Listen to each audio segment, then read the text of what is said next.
Hello दोस्तों, एक बार फिर से स्वागत है आपका ध्येय अचीवर नर्सिंग के इस सेमेस्टर चैनल पे। आज से हम स्टार्ट कर रहे हैं हमारा mental health nursing first and second का वन शॉट। दो पार्ट में हम लोग इसको कवर करने वाले हैं। पार्ट वन आज इस वीडियो में होगा और पार्ट टू आपका आएगा। ठीक, दो वीडियो और आपके मैक्स टू मैक्स दोनों वीडियो 1.5 घंटे के होंगे, ज़्यादा बड़ा नहीं होगा।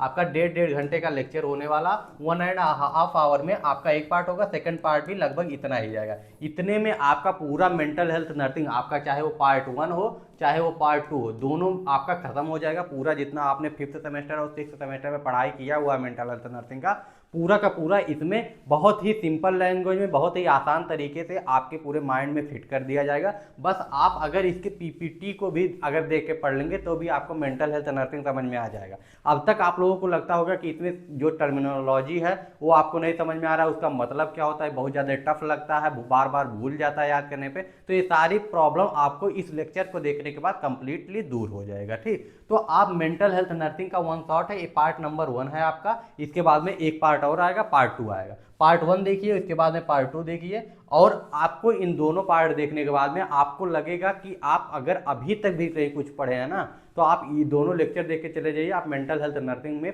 पास हो जाएंगे अच्छे तरीके से, अच्छे नंबरों से। ठीक, तो चलिए स्टार्ट करते हैं मेंटल हेल्थ नर्सिंग का वन शॉट।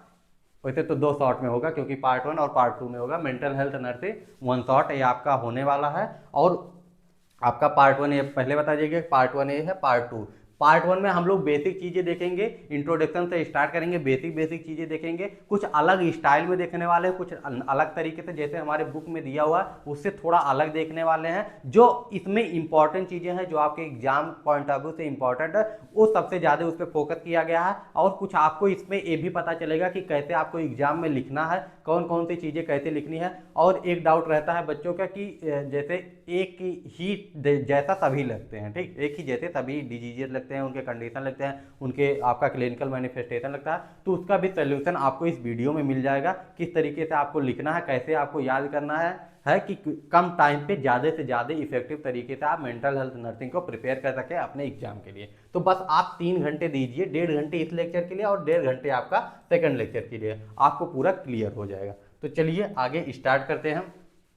तो सबसे पहले हम लोग स्टार्ट करते हैं डेफिनेशन से कि मेंटल हेल्थ नर्सिंग होता क्या है। तो मेंटल हेल्थ नर्सिंग क्या होता है, आप लोगों को पता ही होगा कि मेंटल हेल्थ नर्सिंग जो होता है एक स्पेशलाइज्ड एरिया है। नर्सिंग एरिया में एक स्पेशलाइज्ड एरिया आपका ये है। और किस लिए स्पेशलाइज है, एक फोकस करता है मेंटली इल पेशेंट पे, मेंटल हेल्थ पे। ठीक, किस चीज पे फोकस करता है, मेंटल हेल्थ के प्रमोशन पे और मेंटल इलनेस के प्रिवेंशन पे। यानी इसको प्रमोशन, मेंटल हेल्थ को प्रमोट करता है, उसको प्रिवेंट करने में मेंटल इलनेस को फोकस करता है। साथ ही साथ में आपका इंडिविजुअल हो, फैमिली हो या कम्युनिटी को आपका मेंटल हेल्थ से जो अफेक्ट है उनको केयर भी प्रोवाइड करता है। ठीक, तो ये हो गया आपका mental health nursing. Mental health nursing किन किन चीज़ों पे फोकस करता है, सबसे पहले तो वही प्रिवेंशन करता है, प्रमोशन करता है मेंटल हेल्थ का। उसके बाद में आपका क्या करता है, साथ ही साथ में केयर भी प्रोवाइड करता है। और रिहेबिलिटेशन केयर हो गया, चाहे वो आपका मेडिकेशन केयर हो गया, सारी चीज़ें आपका मेंटल हेल्थ नर्सिंग प्रोवाइड कराता है। इट इन्वॉल्व, इसमें क्या होता है, assessing, diagnosing and treating of mental health condition wheel promoting psychological wellbeing. ठीक, ये आपका असेस भी करता है, डायग्नोस करता है, ट्रीट भी करता है। मेंटल हेल्थ नर्सिंग इन सारी चीज़ों को डील करता है, जिससे कि आदमी की कोई किसी भी इंसान का, किसी भी पर्सन का आपका क्या हो सके, प्रमोट हो सके साइकोलॉजिकल वेलबींग। ठीक, यानी उसका साइकोलॉजिकल वेलबींग जो है वो अच्छा हो सके। अब डेफिनेशन अगर देखा जाए, एक और डेफिनेशन, तो mental health nursing focus on the care of individual with the mental illness and emotional disorder. ठीक, तो अगर एक अलग डेफिनेशन देखा जाए, आसान डेफिनेशन देखा जाए, तो मेंटल हेल्थ नर्सिंग को ऐसे भी डिफाइन कर सकते हैं कि मेंटल हेल्थ नर्सिंग जो है फोकस करता है किसी भी इंडिविजुअल, फैमिली या फिर कम्युनिटी के मेंटल इलनेस पर और उनके इमोशनल डिसऑर्डर को, उनके इमोशनल डिसऑर्डर का केयर करता है। Mental health nursing is a specialised branch of nursing. दूसरा डेफिनेशन, अगर आपको कहीं भी अगर डेफिनेशन पूछा जाता है तो मिनिमम 2 डेफिनेशन लिखना होता है। तो ऐसे दूसरा डेफिनेशन आपका होगा, concern with the care of treatment, rehabilitation and people with the mental illness and the promotion of the positive health. ठीक, तो ये WHO के अकॉर्डिंग आपका हो गया, WHO के अकॉर्डिंग आपका हो जाता है डेफिनेशन कि मेंटल हेल्थ नर्सिंग एक स्पेशलाइज्ड ब्रांच है। किस लिए न, जो जिसमें आपका क्या होता है, केयर होता है, ट्रीटमेंट होता है और रिहेबिलिटेशन होता है जो भी मेंटली इल पेशेंट होते हैं, या फिर और प्रमोशन होता है पॉजिटिव मेंटल हेल्थ का। ठीक, यानी केयर होगा, ट्रीटमेंट होगा मेंटल इल पेशेंट का, साथ ही साथ उनके रिहेबिलिटेशन के टाइम पर प्रमोशन भी होगा उनके मेंटल हेल्थ का, जिससे उनका मेंटल वेलबींग अच्छा हो सके। अब मेंटल हेल्थ नर्सिंग का इंपॉर्टेंस क्या है, क्या इंपॉर्टेंट है, इससे क्वेश्चन आपका बन सकता है, यहाँ से लॉन्ग क्वेश्चन आपका बनता है कि मेंटल हेल्थ नर्सिंग क्या होता है, इसके इंपॉर्टेंस बताइए, ट्रेंड्स बताइए, और आपके मेंटल हेल्थ नर्सेज की रिस्पॉन्सिबिलिटी क्या है, इसको बताइए। 15 नंबर में क्वेश्चन पूछ लेता है, कभी कभी 5 नंबर में पूछ लेता है। तो इन सारी चीज़ों को याद रखना चाहिए। इंपॉर्टेंट क्या है, प्रमोट करना हॉलिस्टिक पेशेंट केयर। हॉलिस्टिक का मतलब क्या होता है, पूरा होल केयर। होल केयर का मतलब क्या हुआ, संपूर्ण केयर, ए टू जेड जितना केयर दिया जाता है वो सारी चीजें हॉलिस्टिक केयर में आ जाते हैं। Improve patient recovery and outcome, improve करना पेशेंट की रिकवरी को, यानी पेशेंट की रिकवरी जो है डिजीज के बाद में, और या मेंटल इल जो भी उनके डिसऑर्डर्स हैं उसके बाद में कितना जल्दी वो इंप्रूव हो रहा है, उसकी रिकवरी कितनी अच्छे से हो रही है। इनहेंस करना नर्स पेशेंट रिलेशनशिप को, हेल्प करना अर्ली डिटेक्टेशन ऑफ मेंटल इलनेस को, रिड्यूस करना stigma and toward the mental illness. Stigma मतलब आप लोग समझ ही रहे हैं, जो गांव देहातों में इसके लिए जो गलत चीज़ें हैं, जैसे कि होता है कि मेंटल इल जो पेशेंट है उसको कई जगह पे अछूतों की तरह देखा जाता है कि ये पागल है, पागलों के जैसा इसका व्यवहार किया जाता है। तो ये सारी स्टिग्मा जो हो गए, टैबूज जो हो गए, उसको दूर करना। Support effective coping and adaptation, ठीक, इफेक्टिव कोपिंग और एडाप्टेशन को सपोर्ट करता है मेंटल हेल्थ नर्सिंग। इंप्रूव करता है क्वालिटी ऑफ नर्सिंग केयर, और ये किस चीज़ पे फोकस करता है, इसका इंपॉर्टेंस क्या है, ये आपका इंप्रूव करता है क्वालिटी ऑफ केयर को भी। ठीक, प्रिवेंट करता है नर्स के स्ट्रेस एंड बर्नआउट को, और मेंटल हेल्थ नर्सिंग में नर्स का जो वर्क है वो इसी के हिसाब से डिजाइन होता है, जिससे कि उनको ना स्ट्रेस हो, ओवर टाइम ना जाए या ज़्यादा वर्क ना करना पड़े, बर्नआउट ना हो नर्स से। Aid to crisis and emergency management, ठीक, क्योंकि ये स्पेशलाइज नर्स होती हैं तो इनको हर एक मेंटल हेल्थ के कंडीशन में क्राइसिस और इमरजेंसी मैनेजमेंट को इनको पता होता है। Support rehabilitation and community care, ठीक। इसके बाद में हमारा आ जाता है role of a responsible of a mental health nurse, यानी नर्स का क्या क्या रोल है। तो इसमें नर्स के रोल कई सारे हो सकते हैं आपके। ठीक, सबसे पहला आ जाता है आपका असेसमेंट। ठीक, असेसमेंट करना सबसे पहला आपका रोल आ जाता है। उसके बाद में डायग्नोसिस करना नर्स का रोल हो जाता है। थेराप्यूटिक कम्युनिकेशन करना नर्स का रोल हो जाता है। इसके बाद में आपका मेडिकेशन मैनेजमेंट नर्स का रोल है, ये तो पता ही है आप लोगों को। इसके बाद में आपका आ जाता है क्राइसिस इंटरवेंशन में। उसके बाद रिहेबिलिटेशन एंड सपोर्ट में नर्सेस का रोल होता है। तो कितने जगहों पे आपका नर्स का रोल आ जाता है,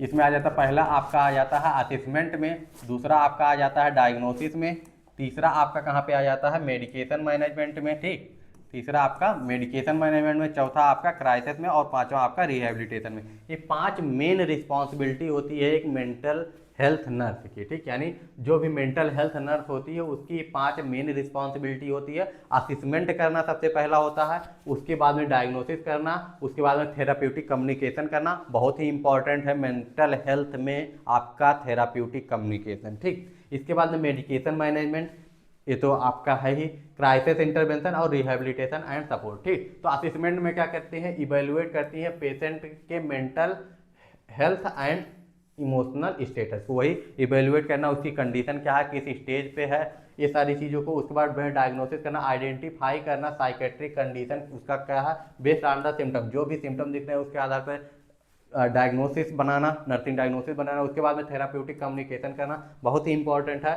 इस्टेब्लिश करना, ट्रस्ट उनके ऊपर बनाना पड़ता है, क्योंकि साइकेट्रिक पेशेंट बहुत सारे ऐसे होते हैं जो आपके मेडिसिन नहीं लेंगे, उनसे ज़बरदस्ती आप नहीं कुछ करवा सकते हैं। तो उनसे ट्रस्ट, उनका ट्रस्ट जीतना बहुत ज़रूरी था, जिससे वो आपकी बातें माने, टाइम टू टाइम मेडिकेशन ले, और कोई भी अगर मेडिकल इंटरवेंशन हो तो उसमें वो सपोर्ट करे। तो इसके लिए उनसे ट्रस्ट उनको, मतलब उनके प्रति उनको विश्वास दिलाना पड़ता है, ट्रस्ट बनवाना पड़ता है कि हाँ हम जो कह रहे हैं वो सही कर रहे हैं। तो इसके लिए उनसे जब तक कम्युनिकेट नहीं करेंगे, जब तक किसी से बात नहीं करेंगे, तब तक ये नहीं हो पाएगा। ठीक, इसके बाद में हमारा आ जाता है मेडिकेशन मैनेजमेंट, वो तो एडमिनिस्ट करना ही साइकेट्रिक जो साइकोट्रॉपिक जो भी ड्रग्स हैं। इसके बाद में क्राइसिस इंटरवेंशन मैनेज करना, एक्यूट साइकेट्रिक इमरजेंसी अगर कोई आ जा रही है तो उस कंडीशन में। रिहेबिलिटेशन एंड सपोर्ट, असेस करना पेशेंट इन सोशल री इंटीग्रेशन एंड रिकवरी में। ठीक, इसके बाद में हमारा आ जाता है principle of mental health nursing. ठीक, तो प्रिंसिपल, अब इसके क्या क्या प्रिंसिपल है मेंटल हेल्थ नर्सिंग के, ये भी क्वेश्चन आ सकता है आपका कि मेंटल हेल्थ नर्सिंग में आपका प्रिंसिपल क्या है, प्रिंसिपल क्या क्या हो सकते हैं। तो इंडिविजुअलाइज्ड केयर, ठीक, पहला प्रिंसिपल हमारा क्या आ जाता है, इंडिविजुअलाइज्ड केयर, यानी ट्रीटमेंट शुड बी, मतलब हर एक पर्सन के समस्याएं अलग अलग हो सकती हैं, तो पेशेंट सेंटर्ड केयर होना चाहिए, इंडिविजुअलाइज, उसकी समस्या के अनुसार उसकी केयर होनी चाहिए, ना कि सबके में सबका चल रहा है पेंटाउस तो सबका चल रहा है, नहीं, उसकी कंडीशन के हिसाब से ना उसके चलना चाहिए, उसकी केयर होनी चाहिए। सबको थोड़ी ना जरूरत है ईसीटी की, तो सबको नहीं दिया जा सकता, सबको नहीं जरूरत है सीबीटी की, कॉग्निटिव बिहेवियर थेरेपी की, सबको नहीं जरूरत है फैमिली थेरेपी की, तो इंडिविजुअल उसकी समस्या क्या है उसके हिसाब से केयर होनी चाहिए। Treatment should be tailored to the each patient need, जैसा उसका नीड है उस हिसाब से होना चाहिए। Therapeutic relationship building trust and empathy with the patient, ठीक, ये हो गया आपका। नॉन जजमेंटल एटीट्यूड, कभी भी किसी भी पेशेंट को जज नहीं करना है, उसको नहीं नहीं तुमने गलत किया ऐसा कभी नहीं कहना, कि उसको जज नहीं करना है, ठीक। प्रोवाइड करना है अनबायस्ड केयर, ठीक, और ऐसा नहीं है कि हमारे कोई रिश्तेदार है, हमारे कोई जानकार है तो उनका अच्छा केयर होना चाहिए, किसी को नहीं कोई जानता, वो गरीब है तो उसका नहीं, अनबायस्ड नहीं होना चाहिए, सबका एक तरीके से केयर होना चाहिए। कॉन्फिडेंशियलिटी मेंटेन होनी चाहिए, किसी भी पेशेंट की प्राइवेसी को वो पब्लिक नहीं करना, उसकी जो डाटा है उसके जो प्राइवेसी है उसको मेंटेन करके रखना है। हॉलिस्टिक अप्रोच, होल केयर देनी है, पूरा एड्रेस जितना भी उसका biological, psychological, social aspect, mental health का, सभी को लेके केयर करनी है। ऐसा नहीं है कि बस जो दिख रहा है जो डॉक्टर ने लिख दिया बस उतना ही, अगर उसके कोई कोई और भी प्रॉब्लम है, फैमिली प्रॉब्लम जो अभी तक नहीं एड्रेस हुआ है, या जो आपने जब उससे बातचीत कर थेरापेटिक रिलेशनशिप बनाने के बाद कम्युनिकेट जब किया उसने बताया, तो उस चीज़ को भी एड्रेस करना, हर एक चीज़ को, चाहे उसका बायोलॉजिकल एस्पेक्ट हो, चाहे साइकोलॉजिकल एस्पेक्ट हो, सोशल एस्पेक्ट हो, सभी चीज़ को लेके चलना है। इस पर सेटिंग आप हेल्थ केयर नर्सिंग, अब हेल्थ केयर नर्सिंग में सॉरी मेंटल हेल्थ नर्सिंग में जो सेटिंग, मतलब सेटिंग का मतलब क्या हो जाता है कि आपका मेंटल हेल्थ नर्सिंग में क्या क्या चीज़ें आती हैं, तो हॉस्पिटल आपका आ जाता है, कम्युनिटी मेंटल हेल्थ सेंटर आ जाता है, ठीक, यानी आपका कम्युनिटी में भी मेंटल हेल्थ सेंटर अब बनने लगे हैं, ठीक। रिहेबिलिटेशन सेंटर हो जाता है, जहाँ पे आपका जो पेशेंट है वो रिकवर करता है, बीमारी के बाद में रिकवर करता है, ठीक, जैसे कि हाथ होम हो जाता है, ठीक। होम केयर सर्विसेज भी अब होने लगी हैं, जैसे कि assist patient in their out environment, जैसे कि पेशेंट को उसके खुद के इन्वायरमेंट में ही ट्रीट किया जा सके, ठीक। तो ये आपका हो गया। अब इसमें आ जाते हैं challenges in mental health nursing. Mental health nursing में अब कौन कौन से चैलेंजेस हैं, ठीक, तो इसमें आ जाता है स्टिग्मा एंड डिस्क्रिमिनेशन, सबसे बड़ा चैलेंजेस है कि लोग इसको बीमारी नहीं समझते हैं, कुछ लोग ऐसा लगता है कि मतलब ये ठीक ही नहीं होगा, बेकार है, इसका दवाई ववाई करवाना बेकार है, तो ऐसा भी होता है। कुछ लोग इससे डरते हैं कि उनको पता होता है कि हाँ बीमारी है, लेकिन इससे डरते हैं कि अगर हम हॉस्पिटल जाएंगे तो लोग हमको पागल कहेंगे कि इसको ये पागल हो गया, इसको बीमारी हो गई, तो ये भी डर है, डिस्क्रिमिनेशन। तो ये सारे पेशेंट ऑफ्टन फेस ये लेबल बायस, ठीक, यानी सोसाइटी के लेवल पर वो बायस फेस करते हैं, ठीक। इसके बाद वर्क प्लेस स्ट्रेस, ठीक, ये भी आपका एक चैलेंज होता है, high emotional demand on the mental health nurses, ठीक। अब इन नर्सेज के लिए कहा गया है कि मेंटल हेल्थ नर्सिंग में जो नर्सेज के लिए चैलेंजेस है वो ये चैलेंजेस है, क्या चैलेंजेस है, वर्क प्लेस स्ट्रेस इतना ज़्यादा, क्योंकि कोई पेशेंट है जो बहुत ज़्यादा एग्रेसिव है, कोई पेशेंट है एकदम शांत है, कोई पेशेंट बात नहीं मान रहा है, कोई पेशेंट उठ के भाग जा रहा है, तो ये सारी चीज़ें को हैंडल करने में नर्सों को बहुत दिक्कत होती है, क्योंकि अगर मेडिसिन वार्ड में जाएंगे और किसी वार्ड में जाएंगे तो वहाँ पेशेंट आराम से बेड पे पड़े रहते हैं, लेकिन मेंटल वार्ड में पेशेंट कब किस कंडीशन में हो जाएगा कुछ पता ही नहीं होता, तो इसमें बहुत ज़्यादा प्रेशर होता है, वर्क प्लेस स्ट्रेस होता है नर्सों को। इसके बाद में नॉन कंप्लेंट, ठीक, इसमें क्या होता है, पेशेंट में रिफ्यूज ट्रीटमेंट और मेडिकेशन, अब इसमें क्या होता है पेशेंट मना कर दे रहा, तो ये भी एक मेंटल हेल्थ नर्सिंग का चैलेंज है कि बहुत सारे पेशेंट ऐसे होते हैं जो दवा लगाने से मना कर देते हैं, तो इस कंडीशन में उनसे जबरदस्ती नहीं किया जाता, उनको समझाया जा सकता है, अगर वो मान गए तो ठीक है, तो ये भी एक दिक्कत है, लिमिटेशन है। इसके अलावा लिमिटेड रिसोर्सेज भी, अभी मेंटल हेल्थ नर्सिंग जो है इंडिया में उतना पॉपुलर नहीं हुआ, तो शॉर्टेज ऑफ ट्रेंड नर्स की है, क्योंकि इसके लिए ये स्पेशलाइज एरिया, तो इसके लिए कम से कम आपका पोस्ट ग्रेजुएशन हो तो बहुत ही बेहतर होता है, अगर मिनिमम तो आपका ग्रेजुएशन डिग्री वाले होना चाहिए। अगर जो आपके जेएनएम वाले आ रहे हैं तो उनको मेंटल हेल्थ नर्सिंग पढ़ाई ही नहीं गई है या बहुत बेसिक लेवल की पढ़ाई गई है, तो उनको पता ही नहीं होता है इसकी सब चीज़ें क्या होती हैं। तो इसीलिए इसमें ट्रेंड नर्स को, ट्रेंड और प्रोफेशनल नर्स का होना जरूरी है। ये सारे चैलेंजेस आपके मेंटल हेल्थ नर्सिंग में आ जाते हैं। स्टिग्मा हो गया, डिस्क्रिमिनेशन हो गया, वर्क प्लेस स्ट्रेस हो गया, क्योंकि शॉर्टेज है स्पेशलाइज नर्सों की, तो वहाँ पे उनका वर्क प्लेस का जो बर्नआउट होते हैं, क्योंकि स्ट्रेस रहता है, ज़्यादा काम रहता है, ज़्यादा पेशेंट पे कम नर्स का रेशियो, पेशेंट रेशियो मेंटेन नहीं है, नर्स पेशेंट रेशियो मेंटेन नहीं है, तो ये सारी चीज़ें आपकी आ जाती हैं। इसके बाद में future trend in mental health nursing, future में क्या क्या चीज़ें मेंटल हेल्थ नर्सिंग में होनी चाहिए, ये भी पूछा जाता है। टेली साइकेट्री का मतलब क्या है, मोबाइल से या दूर बैठे ही आप टेक्नोलॉजी की हेल्प से जो है अपना जो है फॉलोअप केयर करवा सकते हैं, मेंटल हेल्थ केयर करवा सकते हैं। जैसे कि use of virtual platform for the counselling and therapy, counselling और थेरेपी के लिए अब हमेशा आपको कुछ सिस्टम में चलने लगे हैं, कुछ जगहों पे स्टार्ट हो गए हैं कि आपको हमेशा बड़े हॉस्पिटल में जाने की ज़रूरत नहीं है। आप अपने सीएचओ के पास जाइए, वहाँ से वो एक कॉल अरेंज कर देगा आपके लिए, जो कि आपके डिस्ट्रिक्ट हॉस्पिटल से या कोई मेडिकल कॉलेज से एक डॉक्टर अटेंड करेगा। आप वीडियो कॉल पे अपनी समस्या बताइए, वहीं से वो मेडिकेशन बोल देगा, आपका सीएचओ लिख के वो मेडिकेशन दे देगा, आप जाइए उस मेडिकेशन को लिख लीजिए, ले लीजिए, आपका काम हो जाएगा। ठीक, या कोई आपको जाँच करवानी होगी, वो डॉक्टर बोल देगा। हॉलिस्टिक थेरेपी, ठीक, हॉलिस्टिक मतलब वही होल केयर आपको देना होता है, integration with yoga, medication, lifestyle change, ये सारी चीज़ें करनी है। अभी मेंटल हेल्थ नर्सिंग पूरी तरीके से केवल मेडिकेशन और थेरेपी पे डिपेंड है, लेकिन धीरे धीरे इन सबको भी इंटीग्रेट किया जा रहा है। एडवांसमेंट ऑफ साइकोफार्मेकोलॉजी, जो भी नई और अच्छी दवाइयां हैं उनको न्यू और सेफर मेडिकेशन को इंट्रोड्यूस करना। कम्युनिटी बेस्ड केयर, अभी बहुत ही कम लेवल पे, बहुत ही कम जागरूकता है, या कहा जाए हेल्थ एजुकेशन इस मामले में बहुत कम है, और कम्युनिटी पे भी इन सभी चीज़ों की सुविधा नहीं है। सीएससी पीएससी पे इन सभी चीज़ों की सुविधा अभी बहुत कम है या ना के बराबर है, तो इसको भी प्रिवेंट करने के लिए मेंटल हेल्थ इलनेस को, इसको भी बढ़ाया जा रहा है। अब क्या होता है मेंटल इलनेस, मेंटल इलनेस क्या होता है, यानी मेंटल से रिलेटेड बीमारी क्या होती है। तो मेंटल इलनेस क्या होता है, डिफाइन किया जाए अगर मेंटल इलनेस को, तो कैसे डिफाइन किया जाएगा। मेंटल इलनेस जो होता है is a condition that affect the person thinking, mood, behaviour and perception. ठीक, यानी मेंटली अगर कोई पर्सन इल है, कोई पर्सन बीमार है, तो उसके कहाँ कहाँ पे अफेक्ट होगा, थिंकिंग में अफेक्ट होगा, मूड में अफेक्ट होगा, बिहेवियर में अफेक्ट होगा, परसेप्शन में अफेक्ट होगा, जो कि काज करेगा डिस्ट्रेस, इम्पेयर्ड फंक्शन और difficulty in daily life and relationship. ठीक, यहाँ पे मेंटली इलनेस, यानी मेंटल इलनेस क्या होता है, अफेक्ट करता है, या मेंटल इलनेस कंडीशन जो होता है दैट अफेक्ट पर्सन, ठीक, किस चीज़ को अफेक्ट करेगा, उसके थिंकिंग को अफेक्ट करेगा, परसेप्शन को अफेक्ट करेगा, मूड को अफेक्ट करेगा, और आपके लीड करेगा क्या, डिस्ट्रेस, इम्पेयर्ड फंक्शनिंग, और आपका क्या करेगा, difficulty in daily life and relationship, इन सारी चीज़ों को अफेक्ट करता है। कैरेक्टरिस्टिक्स क्या क्या है, यानी इसके लक्षण क्या क्या है मेंटल इलनेस के, persistent mood change in mood, ठीक, लगातार चेंज हो रहा, मूड स्विंग हो रहा, मूड चेंज हो रहा।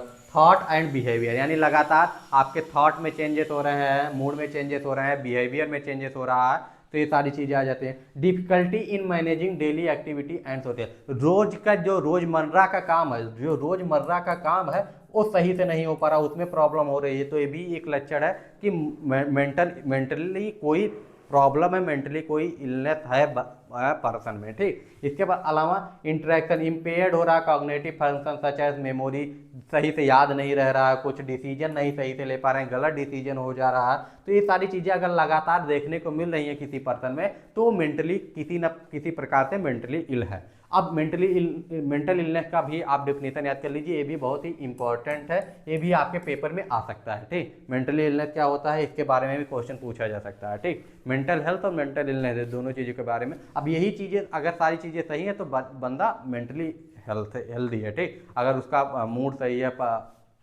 थॉट सही है, परसेप्शन सही है, तो ये सारी चीज़ें मेंटल हेल्थ में आ जाती हैं। Common type of mental illness, common type क्या होता है, मूड डिसऑर्डर, एंजाइटी डिसऑर्डर, इसके बाद में psychotic disorder, personality disorder, neuro developmental disorder, substance use disorder. ठीक, तो ये सारी चीज़ें आपकी आ जाती है। ये सभी डिजीज अब अगर वन शॉट आप देख रहे हैं तो आशा यही होगी कि एग्जाम के पहले ही देख रहे होंगे। तो अगर अभी तक आप अब तक देख रहे हैं, अगर एग्जाम के पहले देख रहे हैं, तो आपको सिलेबस पता होगा, ये सारी चीज़ें अभी आगे हम लोग पढ़ने वाले हैं, तो यहाँ पे देखने की कोई जरूरत नहीं है। लेकिन मूड डिसऑर्डर देख लीजिए, डिप्रेशन एंड बाइपोलर डिसऑर्डर, यही है एंजाइटी में जनरलाइज एंजाइटी, फिर यही है पैनिक डिसऑर्डर। ये सारे डिसऑर्डर अभी आगे हम एक एक करके पढ़ेंगे। अब कॉज ऑफ मेंटल इलनेस क्या होता है, यानी मेंटल इलनेस के कारण क्या क्या होते हैं मोटा मोटा।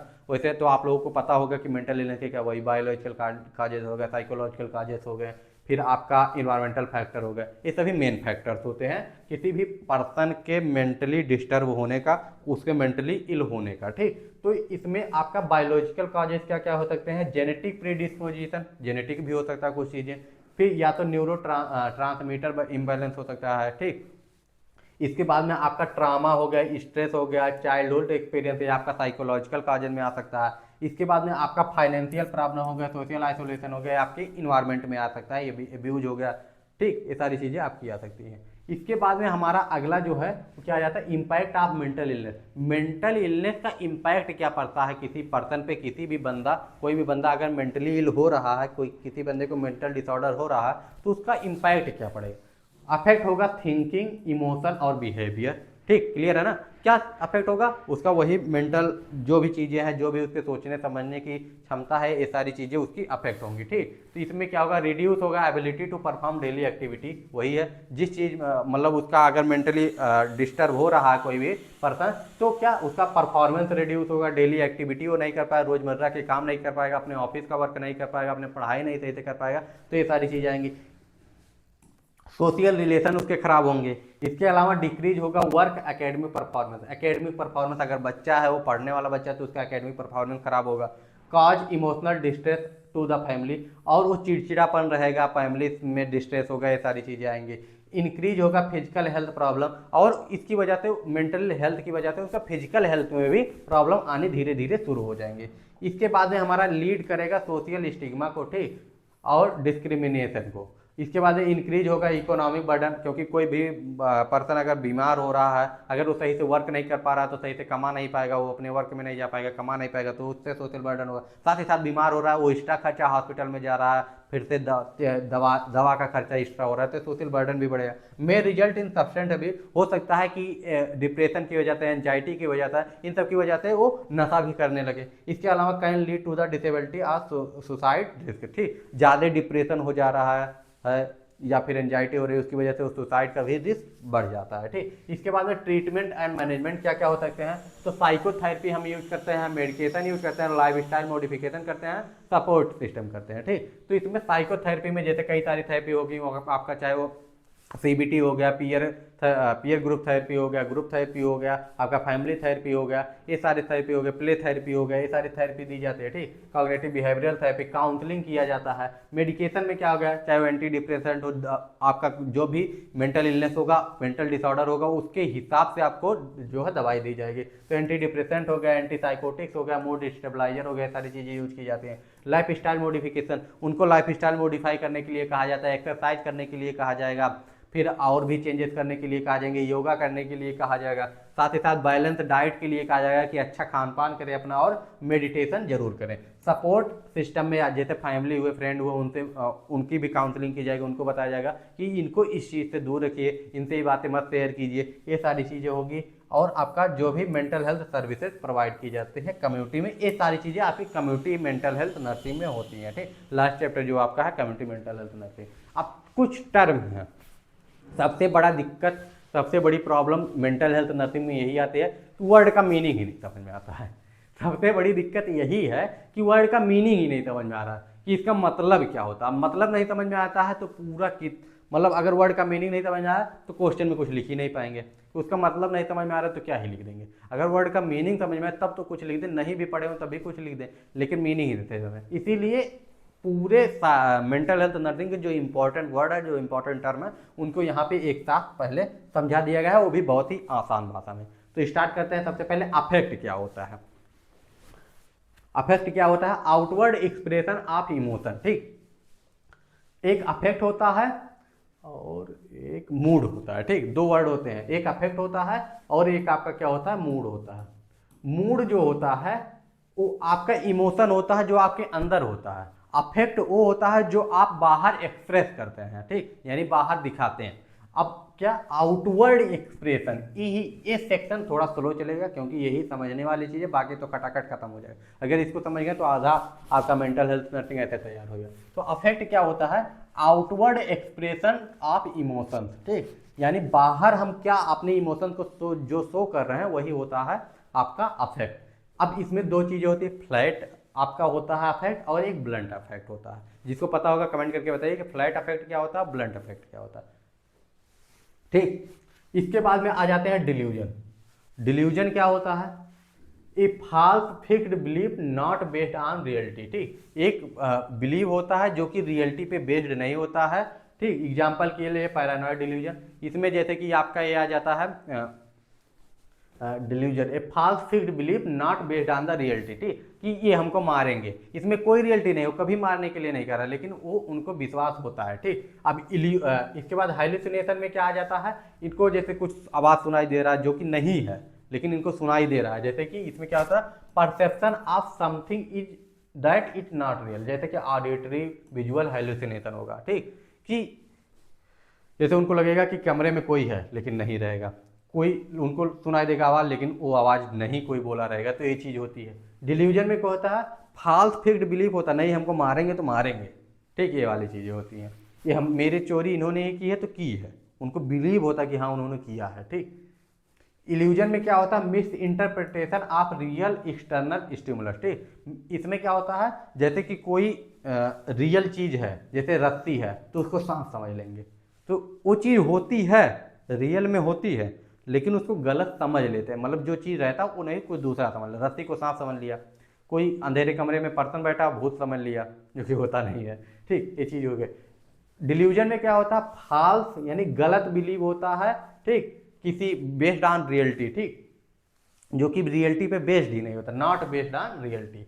लेकिन हेलुसिनेशन में क्या होता है, उनको कुछ ऐसा सुनाई देगा, कुछ लगेगा या कुछ दिखाई देगा, चाहे वो विजुअल हेलुसिनेशन हो, जैसे कि हेलुसिनेशन में आपका क्या हो जाता है, हेलुसिनेशन का सबसे अच्छा एग्जांपल हो फिजिक्स वाला एग्जांपल, जैसे कि रोड के दूर पे दिखाई देता है, कुछ गर्मियों के दिनों में रोड पे दिखाई देता है कि पानी है, लेकिन जब वहाँ पहुँचते हैं तो पानी नहीं दिखाई देता, ऐसे रेत में होता लगता है कि वहाँ पे पानी है लेकिन दिखाई नहीं देता, तो ये हेलुसिनेशन होता, जो कि something that is not real, percept हमको लगता है कि वहाँ पे पानी है लेकिन पानी रहता नहीं है। और इसमें क्या रहता है, रस्सी रहती है लेकिन वो सांप लगता है, ठीक, ये चीज़ है। और इसमें क्या होता है, कुछ नहीं रहता लेकिन तब भी उसको लगता है,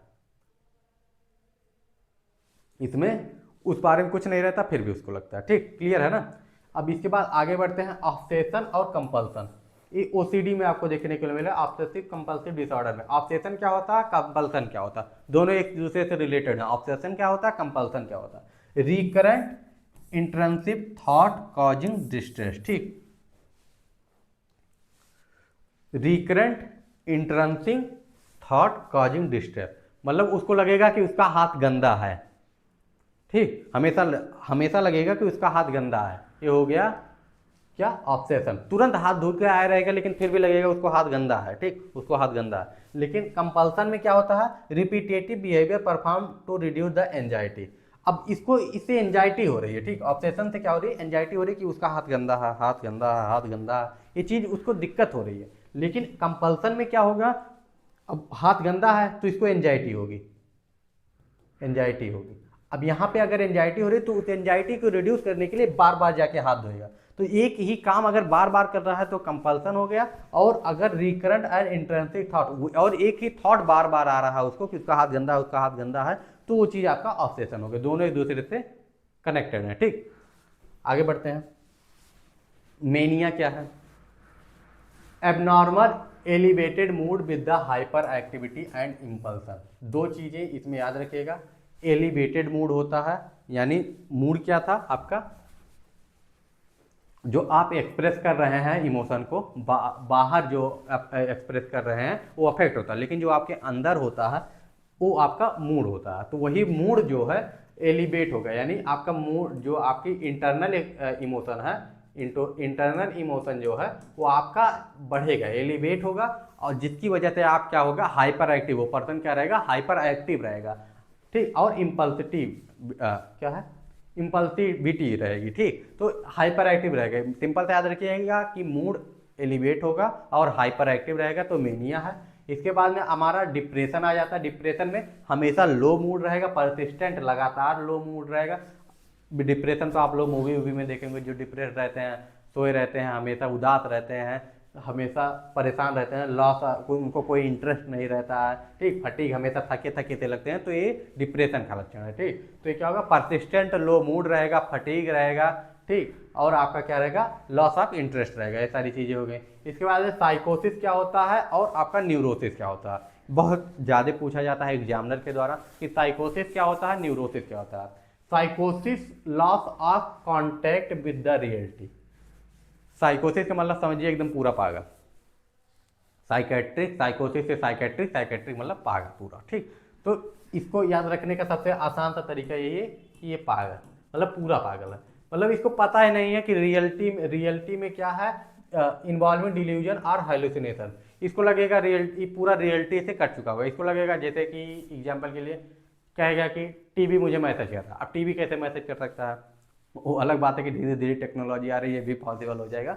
लेकिन टीवी कहेगा टीवी मुझे मैसेज कर रहा है। अब टीवी कैसे, दीवार मुझे मैसेज कर रहा है, कैसे कर सकता है। तो ये चीज़ आपका आ जाता है साइकोसिस में। मतलब लॉस आप पूरा कनेक्ट जो होता है रियलिटी से वो खो चुका होता है, ठीक। इन्वॉल्व होता है इसमें डिल्यूजन और हेलुसिनेशन दोनों चीज़ें आती हैं।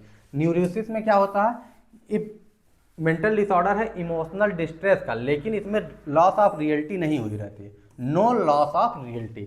आपका जो न्यूरोसिस है उसमें लॉस ऑफ रियलिटी नहीं हुई रहती, यानी वो रियलिटी उसको समझ में आती है, बस उसको थोड़ा सा एंजाइटी रहेगा, फोबिया रहेगा, यही रहेगा, ठीक। अब कैटाटोनिया क्या होता है और इकोलीलिया क्या होता है।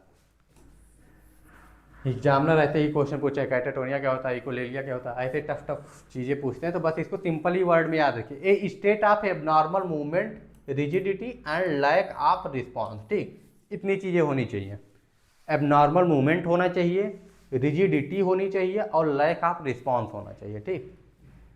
मतलब वो एबनॉर्मल मूवमेंट करेगा, एकदम रिजिड रहेगा, या फिर एकदम लैक ऑफ रिस्पांस, मतलब कितना भी बोल लो रिस्पांस नहीं करेगा, कितना भी कुछ भी हिला डुला लो रिस्पांस नहीं करेगा। तो ये चीज़ें आपकी आ जाती हैं कैटाटोनिया में। इकोलेलिया में क्या होता है, repetitive of word spoken by others, ठीक। अब इसमें क्या होता है, इकोलेलिया में जैसे मैंने बोल दिया तुम्हारा नाम क्या है, फिर वो रटता रहेगा नाम नाम नाम नाम नाम, एक कोई वर्ड उठा लेगा रटता रहेगा नाम नाम। तो ये आपका क्या हो जाता है, इकोलेलिया हो जाता है। Repetitive of word spoken by other, कोई दूसरा जो वर्ड यूज किएगा उससे पूछेगा, मान लीजिए दो लोग बात कर रहे हैं, हाँ ये चीज़ ठीक नहीं थी, वो फिर रटना शुरू कर देगा चीज चीज चीज चीज, कोई एक वर्ड उठाएगा।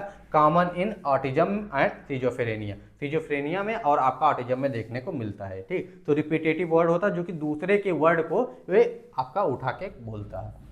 इसके बाद में हमारा आ जाता है इकोप्रेक्सिया। इकोप्रेक्सिया में क्या करेगा, कोई दूसरा चल रहा है तो उसकी कॉपी करके वैसे वैसे चलने लगेगा, ठीक, वैसे वैसे चलने लगेगा। तो ये चीज़ आपका आ जाता है, मतलब मिमिक्री करेगा किसका, मूवमेंट के, दूसरे के मूवमेंट का, लेकिन ठीक दूसरे के मूवमेंट का मिमिक्री करेगा। इसके बाद में आ जाता है थॉट ब्लॉकिंग।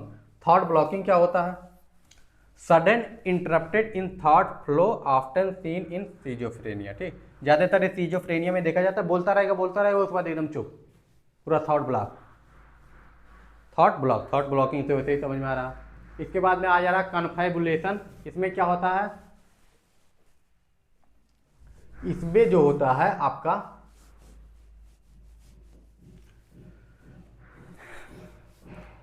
मेमोरी, जो भी उसकी मेमोरी होती है, ठीक है, जो उसको याद नहीं है, जो उसको क्या है याद नहीं है, उसको फिल करने के लिए, उस मेमोरी को फिल करने के लिए कोई भी राम कहानी अपने से बना देगा, कोई भी कहानी उसको लगे, लेकिन उसको ये लगेगा कि हाँ जो मैं बता रहा हूँ वो सही है, लेकिन वो सही नहीं रहता। तो जो भी मेमोरी गैप होता है, जो भी उसको याद नहीं होता, उसके लिए वो नई कहानी बना देगा और उसको लगेगा कि हाँ वो सही बता रहा है, ठीक। इसके बाद में आपका आ जाता है एनहेडोनिया। इसमें क्या होता है, इनएबिलिटी टू फील प्लेजर, ठीक, इसमें खुशी फील नहीं कर पाता है इन नॉर्मली इंजॉयबल एक्टिविटी, ठीक, नॉर्मली जो इंजॉयबल एक्टिविटी होता है उसमें खुशी नहीं फील कर पाता है। Flight of idea, rapidly shift होगा, जैसे कुछ बोलता रहेगा कि हाँ मैंने कल ये खाया था, उसके बाद मैंने कल ये खाया था, उसमें दाल था चावल था, मैं खेलने चला गया, नहीं ऐसे बोल दिया, फिर बोला मैं खेलने चला गया, फिर वो मैं क्लास 1 में ये लिख रहा था। तो ऐसे उसके आइडिया जो है चेंज होते रहेंगे, जो कि लिटिल कनेक्शन हो सकता है और नहीं भी हो सकता, मतलब कनेक्टेड भी हो सकता है और नहीं भी हो सकता, दोनों कॉमन इन मेनिया, मेनिया में देखने को मिलता है। ठीक। एक्थेसिया, एक्थेसिया क्या होगा? Restlessness and inability to stay still, often side effect of the antipsychotic. ठीक। रेस्टलेसनेस उसको फील होगा और इनएबिलिटी होगी एक जगह पे खड़े रहने में या बैठने में, वो उसको लगेगा उसका दम घुटेगा, एक जगह पे खड़ा नहीं रह पाएगा। ठीक। तो ये सारी चीज़ें उसको फील होंगी, ये आएगा एक्थेसिया। इसमें एबोलेशन में क्या? Lack of motivation, engage in the activity, कोई भी एक्टिविटी में इंगेज नहीं हो पाएगा, लैक ऑफ मोटिवेशन रहेगा। सुसाइडल आइडिएशन, इसमें क्या था? Thought about the self harm या एंडिंग वंस लाइफ। ठीक। तो ये सारी चीज़ें आपकी आती हैं। अब इसके बाद में क्या आ जाता है? Aetiology of mental illness and its contributing factor. ठीक। अब हम पूरा जितना भी मेंटल हेल्थ नर्सिंग में जितने भी मेंटल इलनेस पढ़ने वाले हैं, मेंटल डिसऑर्डर पढ़ने वाले, सबकी कुछ कॉमन, सबकी अलग अलग भी पढ़ेंगे, सबकी अलग अलग कॉजेज पढ़ेंगे, लेकिन कुछ कॉमन कॉजेज क्या होती हैं इनके बारे में भी देखने वाले हैं। ठीक।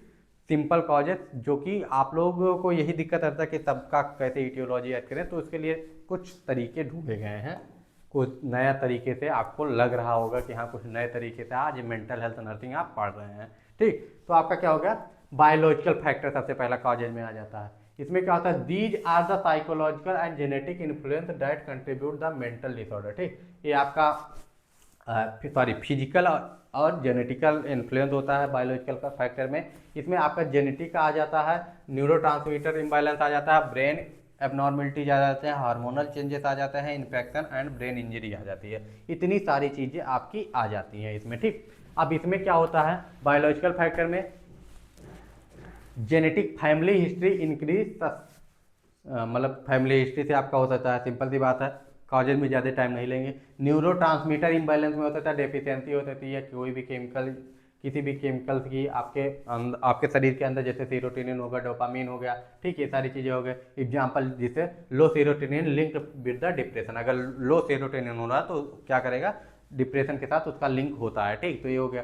ब्रेन एबनॉर्मलिटी, ब्रेन के स्ट्रक्चर या फंक्शन में ही कोई दिक्कत होती है, उसकी वजह से भी हो सकता है। हार्मोनल चेंजेस, हार्मोनल इम्बैलेंस की वजह से कई सारे होते हैं, जैसे स्ट्रेस हार्मोन जो आपका कार्टिसोल होता है, अगर ये इम्बैलेंस हो रहा है, या थायराइड हार्मोन अफेक्ट करता है मूड और बिहेवियर को, ये चीज़ आपकी हो गई।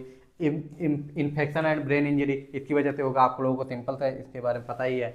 इसके बाद में साइकोलॉजिकल फैक्टर में क्या आ जाता है? The involve emotional cognitive affect affecting mental health. ठीक। अर्ली लाइफ ट्रामा कोई हुआ, चाइल्डहुड अब्यूज हुआ है, ठीक, किसी बच्चे के साथ गलत हुआ, किसी बच्चे के साथ रेप हुआ, तो ये सारी चीज़ें आ जाती हैं। नेगलेक्ट, कोई किसी के दो बच्चे हैं, या फिर जैसे कि एक सौतेला बच्चे जिसको कहा जाता है, तो इस कंडीशन में एक बच्चा अगर नेगलेक्ट रह गया तो उसके भी दिक्कत हो सकती है कुछ। और loss of parent increase vulnerability, अगर पेरेंट सही थे, पेरेंट ही नहीं है या सही तो उनकी देख रेख नहीं हुई, तो इसकी वजह से भी हो सकता है। पर्सनालिटी ट्रेट्स, ठीक, इसमें हो सकता है सर्टेन ट्रेट्स, जैसे कि आपका परफेक्टिज्म, परफेक्ट दिखने के चक्कर में कितने लोग डिप्रेशन में चले जाते हैं कि हम परफेक्ट नहीं है, ये सारी चीज़ें आ जाती है। लो सेल्फ स्टीम उनका होता है कि दूसरे को, जैसे जैसे होता है ना कि एक्ट्रेस हुए, एक्टर हुए, उनको उनके चक्कर में, उनके जैसा दिखने के चक्कर में, उनके जैसा हैंडसम दिखने के चक्कर में, उनके जैसा ब्यूटीफुल दिखने के चक्कर में कितने लोग डिप्रेशन में चले जाते हैं कि नहीं हो पा रहा, उनका सेल्फ स्टीम डाउन हो जाता है कि हम सुंदर नहीं दिख रहे हैं। तो ये सारी चीज़ें कंट्रीब्यूट करता है एंजाइटी और डिप्रेशन में आपका ये। कॉग्निटिव डिस्ट्रॉयर, ठीक, नेगेटिव थॉट आ रहा है, उसकी वजह से पैटर्न लीड करेगा डिसऑर्डर। ठीक। इसके बाद में अनरिजॉल्व कॉन्फ्लिक्ट, ठीक, आपका फ्रूड साइको एनालिटिकल जो आपकी थ्योरी थी उसमें अनकॉन्शियस और कॉन्फ्लिक्ट को, ये सारी चीज़ों को बहुत अच्छे से एक्सप्लेन किया गया, पढ़े होंगे आप लोग साइकोलॉजी में। Social and environmental factor, social and environmental factor में क्या जाता है? फैमिली एंड रिलेशनशिप हो गया, ठीक, सोशियो इकोनॉमिक स्टेटस हो गया, पर तो फैमिली के साथ में उस पर्सन का रिलेशनशिप कैसा है, ये भी बहुत अफेक्ट करता है किसी भी मूड डिसऑर्डर के लिए। ठीक। इसके बाद में हमारा आ जाता है सोशियो इकोनॉमिक स्टेटस, पॉवर्टी हुई, बहुत ही दिक्कत होगी अगर कोई आपके घर का कोई हेड ऑफ फैमिली मेम्बर है और गरीबी है, तो उसको ज़्यादा टेंशन ये रहती है कि शाम का खाना कहाँ से आएगा, शाम की दो रोटी कैसे आएगी। तो ये सारी चीज़ें होती हैं। अनएम्प्लॉयमेंट हो गया, फाइनेंशियल स्ट्रेस हो गया, सारी चीज़ें हो गई। Cultural and social stigma and कुछ चीज़ें होती हैं कल्चर में, कल्चरल चीज़ें होती हैं, जो कि स्टिग्मा होता है सोसाइटी में, वो अफेक्ट करता है मेंटल हेल्थ को। ठीक, इसके बाद में सब्सटेंस अब्यूज हो गया, और सब्सटेंस अब्यूज आप समझ रहे होंगे, एल्कोहल हो गया या फिर ड्रग्स हो गए, ये सारी चीज़ें हो गई। स्ट्रेस एंड ट्रामा हो गया, हाई स्ट्रेस इन्वायरमेंट में अगर कोई वर्क कर रहा है, जैसे कि वार हो गया, डोमेस्टिक वायलेंस हो गया, ये ट्रिगर करता है क्या, किस चीज़ को, मेंटल हेल्थ डिसऑर्डर को। अब कंट्रीब्यूटिंग ऑफ दीज फैक्टर, ये भी फैक्टर जैसे कि आपका डिस्थेसिया स्ट्रेस मॉडल हो गया, या फिर बायो साइकोसोशियल मॉडल हो गया, ये भी कंट्रीब्यूट करता है आपके किस चीज़ में, ये सारे कॉजेज हो गए, ये सभी आपके क्या हो गए, ईटियोलॉजी हो गए। ठीक, ये सभी चीज़ें आपकी ईटियोलॉजी हो गई। अब जेनेटिक, इसमें क्या हो गया, डिस्टेसिया में इसमें क्या होता है, वर्नेबिलिटी, जेनेटिक भी हो सकता है, प्लस इन्वायरमेंटल मिला के आपका मेंटल हेल्थ मेंटल इलनेस काज करते हैं। ठीक, इसके बाद में आ गया बाई साइको सोशियल मॉडल, इसमें क्या होता है, इन्फ्लुएंस करता है बायोलॉजिकल, साइकोलॉजिकल और सोशियल कंपोनेंट एक साथ में मिलके आपका क्या करते हैं, मेंटल इलनेस कॉज करते हैं। इसके बाद में हमारा आ जाता है एटीट्यूड एंड मिसकंसेप्शन टूवर्ड्स, अच्छा डिजाइन लग रहा है ना, एक छोटा एक नीचे एक बड़ा, गलती से हो गया। Attitude and misconception toward the mentally ill, ठीक, ये इल है, ठीक, मेंटली इल पेशेंट। ठीक, यानी एटीट्यूड कैसा रखना है मेंटली इल पेशेंट के प्रति, और हमारा मिसकंसेप्शन क्या क्या चीज़ें होती हैं, इन सारी चीज़ों को देखने वाले हैं इसमें। ठीक, तो attitude and misconception toward the mentally ill patient, इसमें क्या होता है, पब्लिक परसेप्शन कैसा होना चाहिए मेंटली इल पेशेंट के प्रति में। मेंटल इल पेशेंट जो भी है इन्फ्लुएंस करता है स्टिग्मा, कल्चर, बिलीफ को और लैक ऑफ अवेयरनेस को। ठीक, ये हो गया। This lead to the both positive and negative attitude toward the mentally ill individual, किसी भी चीज़ में पॉजिटिव और निगेटिव जो है एक परसेप्शन होगा जरूर। तो एटीट्यूड जो भी होगा क्लासीफाई किया गया दो तरीके से, पहला होगा पॉजिटिव एटीट्यूड, दूसरा होगा निगेटिव एटीट्यूड। ये कहीं पूछा नहीं जाएगा, ये आपके समझने के लिए है, इसीलिए इसको थोड़ा फास्ट कर रहे हैं। ठीक, empathy and support, positive attitude है कि मैं कोई जो पर्सन है वो मेंटली डिस्टर्ब है, मेंटली इल है, तो उसको उसकी एम्पैथी किया जाए, उसको एम्पैथी प्रोवाइड किया जाए और उसको सपोर्ट प्रोवाइड किया जाए, ये सारी चीज़ें होगी। एडवोकेटी, मेंटल हेल्थ कोई पर्सन है तो उसको समाज में उसकी एडवोकेसी कीजिए कि नहीं ये बीमार है, सही हो जाएगा, ऐसा नहीं है कि इसको समाज से निकाल दो, पागल है ऐसा कह के। ठीक, एंड इंक्लूजन। ठीक, ये सारी चीज़ें हो गई। इसके बाद में आपका आ जाता है नेगेटिव में स्टिग्मा एंड डिस्क्रिमिनेशन, जैसे mentally ill often viewed as a weakness, mentally illness को वीकनेस की तरह देखा जाता है, लेकिन ऐसा नहीं देखा जाना चाहिए। Fear and avoidance second point इसमें से आ जाता है। Many believe mentally ill individual dangerous. ठीक, बहुत सारे लोग ऐसा बिलीव करते हैं कि मेंटल इल पेशेंट जो होते हैं वो डेंजरस होते हैं, तो उनको भगा देना या फिर जो भी करना, ये सारी चीज़ें गलत है। ठीक, ब्लेम एंड जजमेंट। ठीक, तीसरा पॉइंट आपका आ जाता है ब्लेम एंड जजमेंट।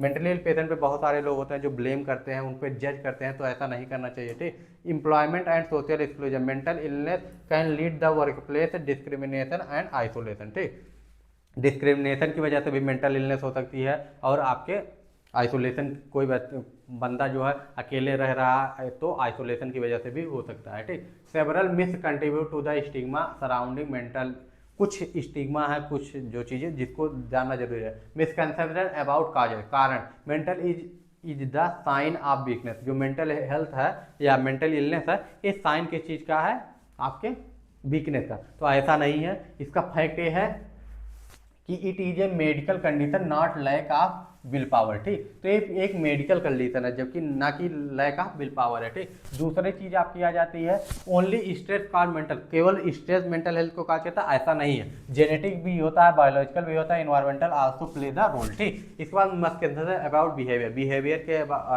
के लिए कुछ मिसकंसेप्शन है, जैसे कि mentally ill people are violent. ठीक, ऐसा है कि जो मेंटली इल होगा वायलेंट होगा, ऐसा नहीं होता है।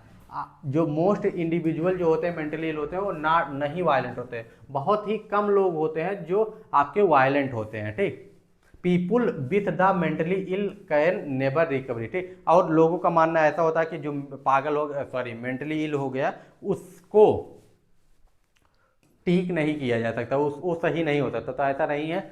ट्रीटमेंट और थेरेपी से सब कोई भी ठीक हो सकता है, कोई भी मेंटल इलनेस दूर हो सकती है। ठीक, उसके बाद मिसकंसेप्शन अबाउट ट्रीटमेंट, ट्रीटमेंट के लेकर क्या है, psychiatric medication are harmful and addictive. ठीक, मिसकंसेप्शन ऐसा है कि जो भी साइकेट्रिक मेडिकेशन होती हैं वो हार्मफुल होती है, साथ ही साथ वो एडिक्टिव होती है, मतलब एडिक्शन उनका हो जाता है, जैसे शराब का एडिक्शन हो जाता है और भी चीज़ों का एडिक्शन हो जाता है। तो ऐसा नहीं है। मेडिकेशन आज प्रिस्क्राइब करेक्टली, अगर सही तरीके से खाया जाए, सही तरीके से, तो ना उन नुकसान करेगा ना उसका एडिक्शन होगा। ठीक, therapy is scientifically proven treatment that the benefit everyone. ठीक, तो थेरेपी सभी को आपका क्या करती हैं, इंप्रूव करती हैं सभी के हेल्थ को। इसके बाद impact of negative attitude and misconception. ठीक, delayed in seeking treatment, fear and judgement discourage people from the getting help. ठीक, तो social isolation, stigma lead to the exclusion for the family and community,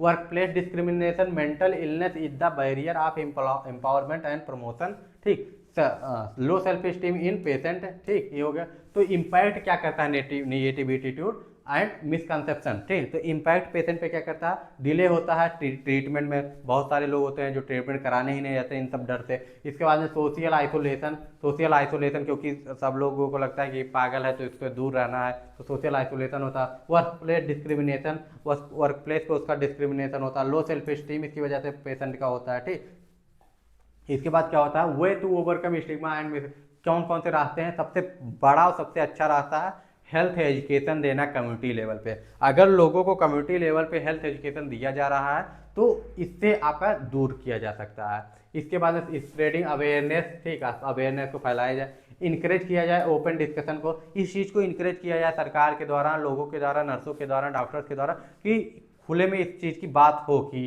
आपका reduce होगा, जिससे कि क्या होगा, fear through the dialogue. ठीक, बातों से इससे रिड्यूस होगा इसके अबाउट फियर। ठीक, सपोर्ट मेंटल हेल्थ इनिशिएटिव, और सरकार को कई सारी पॉलिसी बनानी चाहिए इसको सपोर्ट करने के लिए, प्रमोट करना है इंक्लूजन को। ठीक, इंटीग्रेट करना है मेंटल हेल्थ को, मेंटल इलनेस को पूरे जो भी नॉर्मली जैसे हम लोग हर एक चीज़ को ट्रीट कर रहे हैं वैसे ही ट्रीट करना है बड़े लेवल पे। ठीक, health and social services for mental illness. ठीक, कौन कौन से सोशल सर्विसेज हैं मेंटल इलनेस पेशेंट के लिए। ठीक, तो ये भी खटाक से खत्म करते हैं। Mental health services play crucial role providing care, support and rehabilitation for the individual mental disorder. These services can be categorize into health care services, ठीक, एंड सोशल सर्विसेज। ठीक, कम्युनिटी लेवल पे और आपका रिहेबिलिटेटिव सपोर्ट ये दी जाती है। सबसे पहला साइकेट्रिक हॉस्पिटल एंड क्लिनिक, जो कि पहला आपका सर्विस जो प्रोवाइड करता है, जहाँ पे पेशेंट भर्ती हो सकते हैं, पेशेंट एडमिट हो सकते हैं और अपने इलाज करवा सकते हैं। General hospital with psychiatric unit, हर एक हॉस्पिटल में एक 1982 में आपका क्या आया था, नेशनल मेंटल हेल्थ पॉलिसी। ठीक, नेशनल मेंटल हेल्थ पॉलिसी, इसमें 1982 में जब ये आया था तो इसमें कहा गया था कि हर एक डिस्ट्रिक्ट हॉस्पिटल में, हर एक डिस्ट्रिक्ट में मेंटल हेल्थ साइकेट्रिक यूनिट होना चाहिए, हर एक हॉस्पिटल, हर एक जिला अस्पताल में होना चाहिए, डिस्ट्रिक्ट हॉस्पिटल में होना चाहिए। ठीक, तो जनरल हॉस्पिटल में सभी में साइकेट्रिक यूनिट होना जरूरी है, जिससे कि लोग अपने आसपास ही दवा करवा सकें। ठीक, प्रोवाइड मेंटल केयर, ठीक, along side other medication treatment, जैसे अदर मेडिकेशन का, अदर बीमारियों का ट्रीटमेंट हो रहा है वैसे किया जाए। कम्युनिटी मेंटल हेल्थ सेंटर, ठीक, कोशिश किया जाए कि लोकल लेवल पे CSC PSC लेवल पे भी ये सारी चीज़ें कम्युनिटी मेंटल हेल्थ सेंटर को प्रोवाइड किया जाए, बनाया जाए। इसके बाद rehabilitation and recovery services, local area पे इसको प्रोवाइड किया जाएगा। रिहेबिलिटेशन और रिकवरी सेंटर भी प्रोवाइड किए जाते भी हैं, ये सारी चीज़ें की जाती हैं, लेकिन इनको और बड़े लेवल पे करना जरूरी है। ठीक, फोकस करना reintegrated with mentally ill individual to the society. ठीक, इसके बाद में साइकेट्रिक मेडिकेशन एंड थेरेपी, जैसे साइकोफार्मेकोलॉजी हो गया, फिर या फिर आपको थेरेपीज हो गई,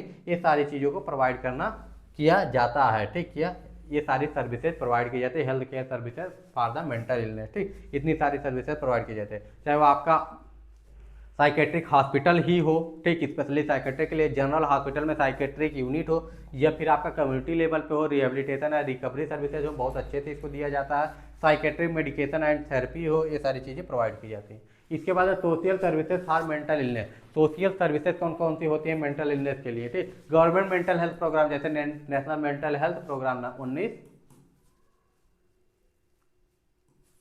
1982, ठीक, 1982 में आया था। इसका एम क्या था? प्रमोट करना अवेयरनेस और रिड्यूस करना स्टिग्मा को, ठीक। इसके बाद में फ्री सब्सिडीज ट्रीटमेंट जो होती है इसको गवर्नमेंट के द्वारा चलाया जाना चाहिए इसके इलाज के लिए। सोशल सपोर्ट ग्रुप हो, चाहे वो पीयर ग्रुप हो, नेटवर्क हेल्प, तो इंडिविजुअल को हर एक इंडिविजुअल के, उसके फैमिली को, उसके आसपास के लोगों को सपोर्ट करना चाहिए, ठीक। इसके बाद में counselling and helpline services, 24 hours इसकी काउंसलिंग की सर्विसेज प्रोवाइड होनी चाहिए और हेल्पलाइन सर्विसेज भी आपके होनी चाहिए, ठीक। एग्जांपल के लिए जैसे होगा सुसाइड प्रिवेंशन हेल्पलाइन हो गया, मेंटल हेल्थ चैट सर्विसेज हो गया, ये सारी चीज़ें प्रोवाइड करना जरूरी है। एम्प्लॉयमेंट एंड वोकेशनल ट्रेनिंग, ठीक। तो ये आपका जो हो गया सोशल सर्विसेज में कौन कौन सी चीज़ें हो गई आपकी, गवर्नमेंट स्कीमें हो गई, या फिर आपका चाहे होगा सोशल सपोर्ट ग्रुप हो गया, काउंसलिंग हेल्पलाइन नंबर होगा। ये हेडिंग अगर आप नोट कर लेंगे तो आपके लिए अच्छा रहेगा, ठीक। इसके बाद में एम्प्लॉयमेंट एंड वोकेशनल ट्रेनिंग, अगर लोगों को जो मेंटली तो special program for mentally ill individual gain employment, ठीक। जो मेंटली इल पेशेंट थे जो ठीक हो चुके हैं उनके लिए ऐसा प्रोग्राम चलाया जा सके जिससे वो एम्प्लॉय मतलब कुछ सीख सके, कुछ उनके स्किल आ सके जिसको उनको एम्प्लॉयमेंट की दिक्कत ना हो। एग्जाम्पल के लिए शेल्टर्ड वर्कशॉप हो गया, जॉब कोचिंग हो गया, या फिर रिहेबिलिटेशन सेंटर हो गया, सारी चीज़ों में आप कर सकते हैं। Housing and shelter services, halfway home, halfway home क्या होता है? ऐसे सर्विस, ऐसे सेंटर्स होते हैं, ऐसी जगहें होती हैं जहाँ पे रिहेबिलिटेशन के लिए पर्सन को रखा जाता है। केवल वहाँ पे रिहेबिलिटेशन किस लिए रखा जाता है? क्योंकि हॉस्पिटल थोड़ा सा अलग इन्वायरमेंट देता है और इसमें उनको उनके घर जैसा इन्वायरमेंट प्रोवाइड किया जाता है। इसमें तब पर्सन को रखा जाता है जब पर्सन रिकवरी पेज में होता है, मतलब वो ऑलमोस्ट ठीक हो चुका होता है, बस कुछ स्टेज बचे होते हैं कि मतलब उसको रिकवरी करके अपने नॉर्मल स्टेज में बताना, उसकी बीमारी ठीक हो चुकी है, तो उसके लिए इसमें रखा जाता है। लॉन्ग टर्म केयर होम्स होते हैं, जो अगर कोई पेशेंट का लंबे समय तक केयर करना है तो उसके लिए होता है। लीगल एंड एडवोकेसी सर्विसेज होने चाहिए, प्रोटेक्ट करना है right of individual of mental disorder, ठीक। उनके राइट को प्रोटेक्ट करना, इंश्योर करना equal access to the education, job and health care services. अगर कोई मेंटली थोड़ा डिस्टर्ब है तो उसको भी तो उतना ही अपॉर्चुनिटी दिया जाता जाए जितना नॉर्मल लोगों को दिया जाता है। Importance of integrated health and social services, इसकी इंपॉर्टेंट क्या है कि सोशल सर्विसेज और आपके हेल्थ सर्विसेज को अगर एक साथ मिला दिया जाएगा तो इसकी इंपॉर्टेंट क्या है, इससे क्या बेनिफिट होगा? होलिस्टिक केयर मिलेगा, होल्स केयर मिलेगा, यानी कंबाइन मेडिकल सोशल सपोर्ट सारी चीज़ें एक साथ मिल जाएंगी। कम्युनिटी इंटीग्रेशन होगा, हेल्प करेगा रिड्यूस आइसोलेशन एंड स्टिग्मा को, इंप्रूव करेगा क्वालिटी ऑफ लाइफ को, support independently and self sufficiency, ठीक। तो ये सारी चीज़ें हैं। अब अर्ली रिकॉग्नाइजेशन ऑफ डेविएशन कैसे कर पाएंगे? कैसे, अगर कोई किसी का डेविएशन हो रहा है, मेंटली कोई डिस्टर्ब हो रहा है, तो उसको कैसे रिकॉग्नाइज कर पाएंगे अर्ली स्टेज में कि हाँ इसका मेंटली डिस्टर्ब, इसको कोई मेंटली प्रॉब्लम है, मेंटली डिसऑर्डर कोई होने के चांसेस है, इसके सिम्टम्स दिख रहे हैं, क्या क्या सिम्टम्स होते हैं वही इसमें देखने वाले हैं कि डेविएशन के कैसे ही डेविएशन को हम अर्ली रिकॉग्नाइज कर पाएंगे। इंपॉर्टेंट क्या है इसका अर्ली रिकॉग्नाइज करने का? हेल्प करना अर्ली डायग्नोसिस एंड इंटरवेंशन को, प्रिवेंट करना प्रोग्रेस क्या है सीवियर मेंटल डिसऑर्डर का, रिड्यूस करना social occupational and functional impairment को। इसके बाद में अर्ली वार्निंग साइन क्या क्या है? इमोशनल चेंजेस हो गए, बिहेवियरल चेंजेस हो गए, कॉग्निटिव चेंजेस हो गए, साइको फिजिकल चेंजेस सिम्टम्स हो गए, स्पीच चेंजेस हो गए, ठीक। ये सारी चेंजेस आते हैं अर्ली वार्निंग साइन में, ठीक। इसको आप लोग नोट कर लीजिए। अर्ली वार्निंग साइन में आपका क्या आता है? इमोशनल चेंज होगा, क्या होगा? परसिस्टेंट सैडनेस रहेगा, एंजाइटी रहेगी, ठीक ठीक। बिहेवियर में चेंज आएगा, सोशल विड्रॉल होगा, डिक्लाइन करेगा परफॉर्मेंस को, लॉस ऑफ इंटरेस्ट होगा। कॉग्निटिव चेंजेस में क्या क्या आएंगे? कन्फ्यूजन होगा, ठीक। इसके बाद में आपका कंसंट्रेटिंग ऑन अनयूजुअल थॉट्स आएंगे, ये सारी चीज़ें हो गई। फिजिकल सिम्टम में क्या आएगा? स्लीप डिस्टर्बेंस होगा, ठीक। एपेटाइट चेंज होगा, अनएक्सप्लेन फटीग होगा। स्पीच चेंज में क्या आएगा? स्लो प्रेशर्ड स्पीच होगा ये, या फिर इनकोहेरेंट टॉकिंग होगा, ठीक। ये सारी चीज़ें आपकी आएंगी। इसके बाद में commonly early sign of major mental health disorder, ठीक। मेजर साइन क्या है, ठीक? मेजर मेंटल हेल्थ डिसऑर्डर के अर्ली साइंस क्या है? जो कॉमनली मेंटल साइन है मेजर किस चीज़ के? Mental disorder. जो बड़े बड़े मेंटल हेल्थ डिसऑर्डर हैं उनके कॉमनली कौन कौन से साइन और सिम्टम होते हैं, इसको चलिए देखते हैं। डिप्रेशन हो गया, एंजाइटी डिसऑर्डर होगा, सिजोफ्रेनिया होगा, बाइपोलर होगा, ओसीडी होगा, पीटीएसडी होगा। ये आपके बड़े बड़े डिसऑर्डर हैं आपके मेंटल हेल्थ नर्सिंग में। जैसे डिप्रेशन होगा, इसमें परसिस्टेंट लो मूड रहेगा, फटीग रहेगा, लॉस ऑफ इंटरेस्ट रहेगा। एंजाइटी डिसऑर्डर में क्या होगा, एक्सेसिव वरी होगा, रेस्टलेसनेस आएगा, पैनिक अटैक आएगा। सिजोफ्रेनिया में क्या होगा, हाइलुसिनेशन, डिल्यूजन, डिसऑर्गेनाइज्ड स्पीच रहेगा। ठीक, क्लियर है ना, सिंपल है। बाइपोलर डिसऑर्डर में एक्सट्रीम मूड स्विंग होगा। अभी ये सारी डिजीज आप आगे भी पढ़ेंगे, लेकिन अगर यहाँ पे थोड़ा बहुत देख लेंगे तो आपको आसानी रहेगी याद करने में। ठीक, कई बार आएगा तभी याद हो पाएगा, मेंटल हेल्थ है ही ऐसा।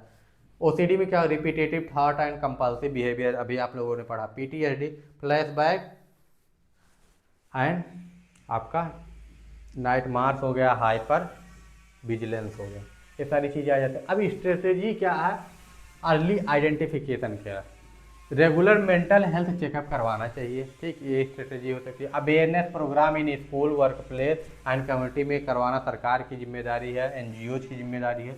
Use of psychological screening tool, psychological screening tool का यूज किया जाए।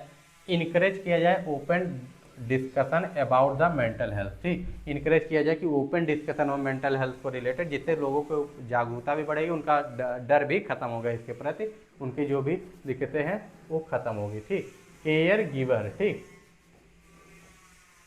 केयर गिवर, तो role of health care professional and care giver, nurse या डॉक्टर का क्या रोल है, टीचर और एम्प्लॉय का क्या रोल है, फैमिली और फ्रेंड का क्या रोल होता है मेंटल हेल्थ नर्सिंग में। ठीक, अर्ली रिकॉग्नाइजेशन में इन लोगों का रोल बहुत ही इंपॉर्टेंट है।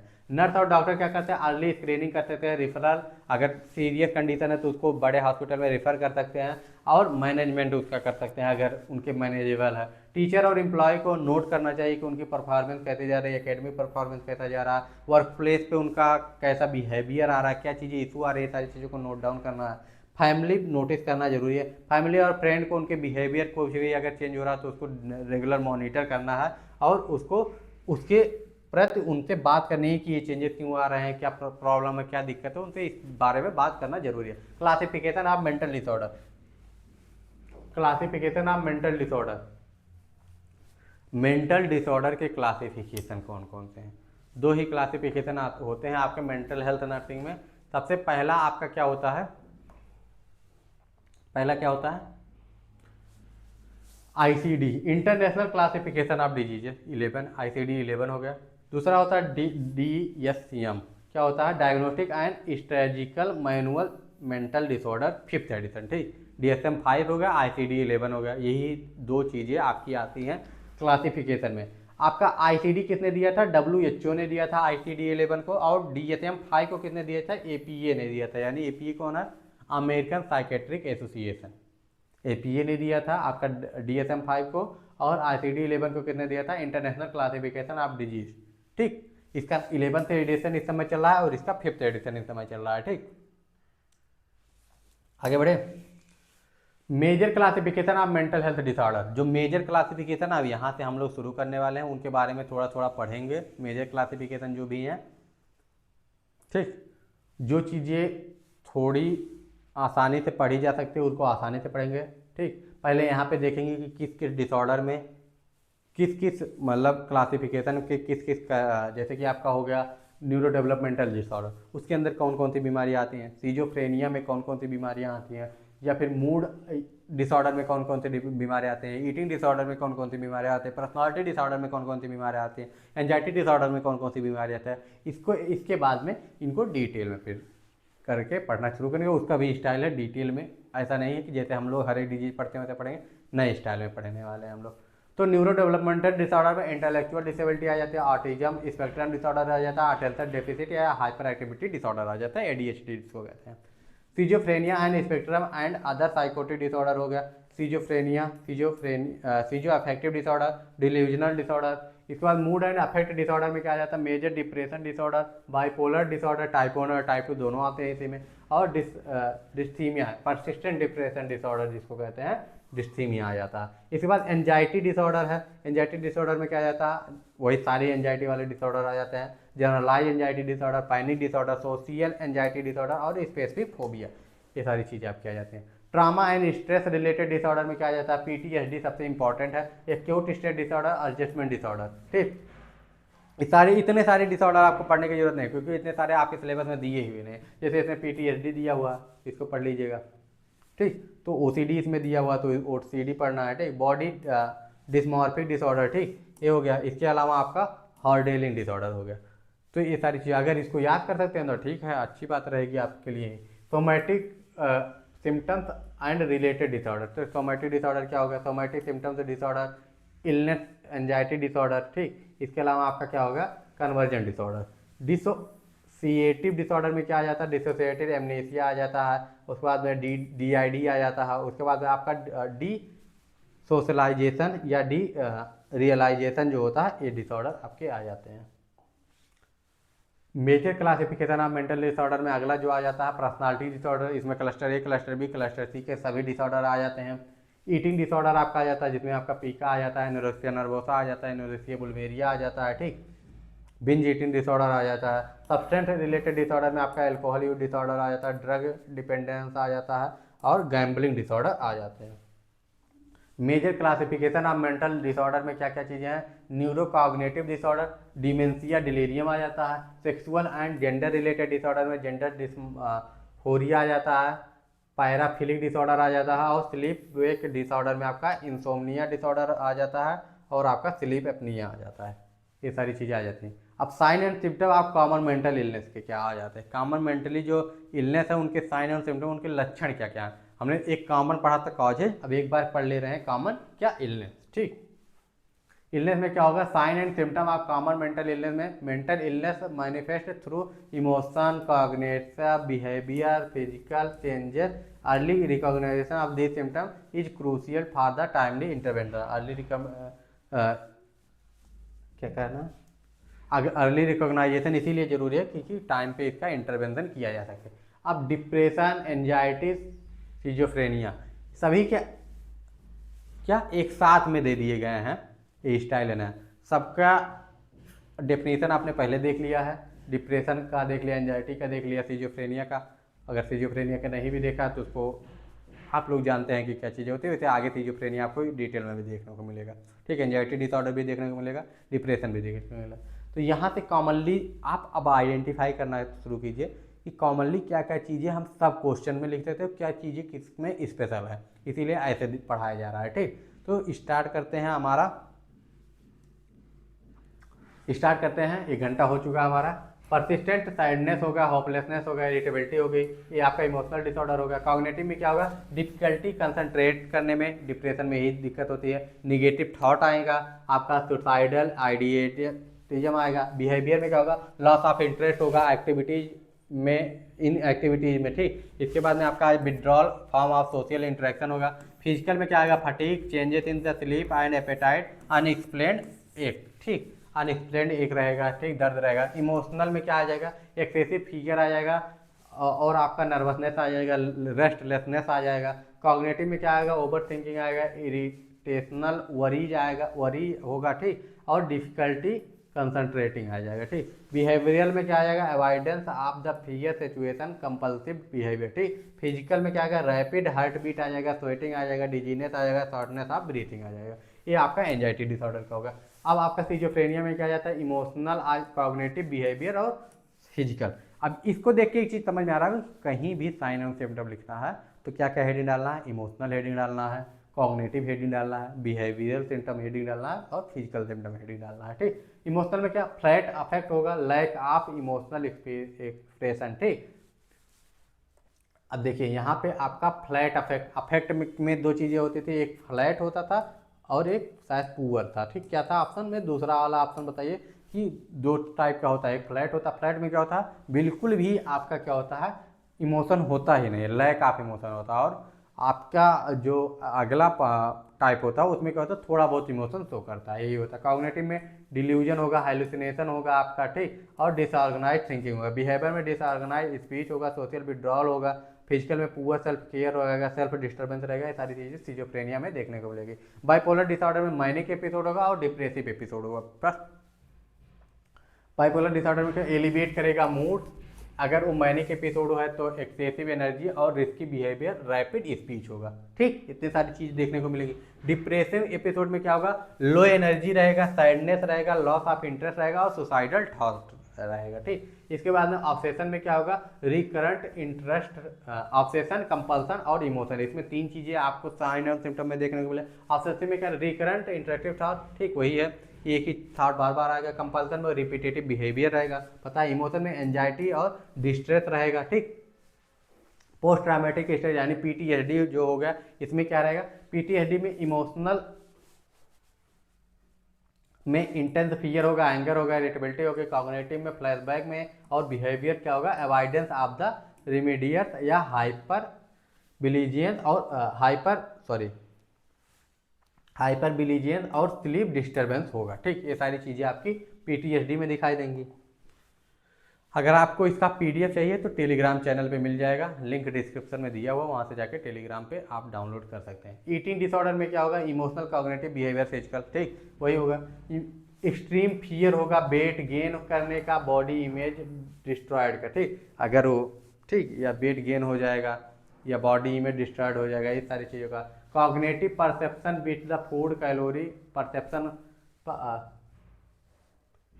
Pre occupation with the food calorie and dieting. ठीक, ये रहेगा। इसके बाद में आपका बिहेवियर में क्या होगा, रिस्ट्रिक्टिव ईटिंग रहेगा। ठीक है, यानी उसको डर रहेगा मोटापा बढ़ने का, तो इससे रिस्ट्रिक्टिव, या तो बिंजिंग रहेगा, बिंज ईटिंग रहेगा। ठीक, ये सारी चीज़ें आ जाएंगी। या खाने के बाद वोमिटिंग या एक्सेसिव एक्सरसाइज करेंगे, क्योंकि वेट जिससे ना बढ़े इसका उसके डर से। ठीक, वेट बढ़ने के डर से।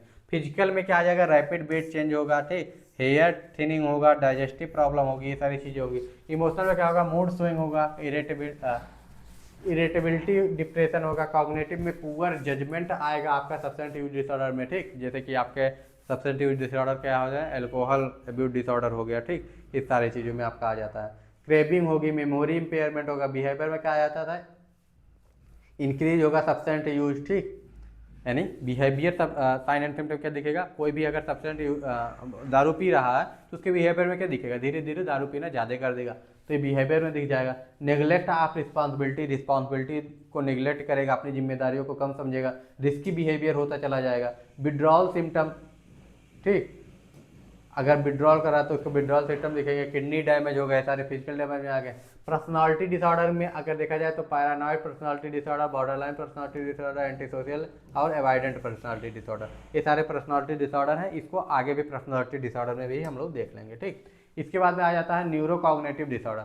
न्यूरो कॉग्निटिव डिसऑर्डर में आपका क्या हो जाता है, मेमोरी लॉस होगा, कन्फ्यूजन होगा, डिफिकल्टी इन प्रॉब्लम सॉल्विंग में आएगी। ठीक, दिक्कत। बिहेवियर में क्या होगा, पर्सनालिटी चेंज होगा। ठीक, वंडरिंग दिखने को मिलेगा। फिजिकल में क्या आएगा, पुअर कंसंट्रेशन आएगा, पुअर कोऑर्डिनेशन होगा। ठीक, ये सारी चीज़ें आएंगी। ठीक, ट्रबल स्पीकिंग देखने को मिलेगा, सोलोइंग देखने को मिलेगा, ये सारी चीज़ें देखने को मिलेंगी। इसके बाद में अब हमारा टॉपिक स्टार्ट होता है ECT, electroconvulsion therapy, convulsive therapy, sorry. ठीक, 1 घंटा 7 मिनट। ठीक, 1 घंटा 7 मिनट आपके हो चुके हैं। अब स्टार्ट करते हैं यहाँ से इलेक्ट्रोकन्वल्सिव थेरेपी। लग रहा है 1.5 घंटे से ज़्यादा लग जाएंगे, क्योंकि अभी काफ़ी स्लाइड्स बची हुई हैं। ठीक, तो चलिए स्टार्ट करते हैं ECT को फटाफट। इसमें बहुत ज़्यादा कुछ टफ चीज़ें नहीं हैं, तो फटाफट ख़त्म कर देंगे इसको। तो introduction, ECT is a medical treatment use to severe mental disorder including control seizures using electric current. ठीक, एक मेडिकल ट्रीटमेंट का एक मेथड है, एक मेडिकल इंस्ट्रूमेंट है जिससे क्या किया जाता है, कंट्रोल किया जाता है सीजर। और एक कब यूज किया जाता है, आपके सीवियर मेंटल डिसऑर्डर में ही यूज किया जाता है। It typically consider when other treatment fail. ठीक, ये तभी यूज किया जाता है जब अदर ट्रीटमेंट ना काम करे, चाहे वो आपकी थेरेपी, अदर थेरेपी ना काम करे, मेडिकेशन ना काम करे, तभी यूज किया जाता है, क्योंकि ये बहुत रिस्की होता है। इसमें कई सारे रिस्क होते हैं, अभी देखेंगे। कंट्रा इंडिकेशन देखिए यहाँ पे है, इसमें क्या क्या रिस्क हो सकता है। इंक्रीज होगा एब्सोल्यूट, जो डायरेक्ट रिस्क करता है वो क्या इंक्रीज करेगा इंट्राक्रेनियल प्रेशर को। रिलेटिव में आपका कार्डियोवैस्कुलर प्रॉब्लम होगा, स्ट्रोक हो सकता है, रिस्पायरेटरी इलनेस हो सकती है, कई सारी बीमारियाँ इसकी वजह से होती है, इसलिए इसको अवॉइड किया जाता है। सीवियर केसेस में ही इसको यूज किया जाता है। कितने टाइप का होता है, 2 टाइप का आपका होता है, आगे पढ़ेंगे। इंडिकेशन क्या है, सीवियर डिप्रेशन हो तब, बाइपोलर डिसऑर्डर हो उसके उस समय में सीवियर मैनिक या डिप्रेसिव एपिसोड आ रहे हैं, सीजोफ्रेनिया के कैटोटोनिया हो, चाहे सीवियर साइकोसिस हो, ट्रीटमेंट रेजिस्टेंस काज हो जाए, मतलब कोई ट्रीटमेंट काम ही नहीं कर रहा तब, एक्यूट सुसाइडल स्टेट पे हो तब, और न्यूरोलेप्टिक मैलिग्नेंट सिंड्रोम हो तो इस कंडीशन में यूज कर सकते हैं। ठीक, ये life threatening reaction to the antipsychotic drug. ठीक, न्यूरोलेप्टिक मैलिग्नेंट सिंड्रोम क्या होता है, ये लाइफ थ्रेटनिंग कंडीशन होती है, किसकी वजह से होता है, एंटीसाइकोटिक ड्रग की वजह से होता है। ठीक, और कंट्राइंडिकेशन हम लोग दे चुके हैं, pre ECT preparation, during ECT और पोस्ट ईसीटी, इतना नर्सिंग आपका काम होता है, नर्सों का भी इसमें और डॉक्टर्स का भी। ठीक, तो इसमें इन्फॉर्म कंसल्ट लेना बहुत ही ज़्यादा जरूरी है, और उसको जो भी कंट्रा इंडिकेशन है इसके बारे में बताना जरूरी है। फिजिकल एग्जामिनेशन, उसका कार्डियक न्यूरोलॉजिकल असेसमेंट होना जरूरी है, कम से कम 6 से 8 घंटे पहले से उसको एनपीयू पे रखना जरूरी है। साथ ही साथ रिमूवल आप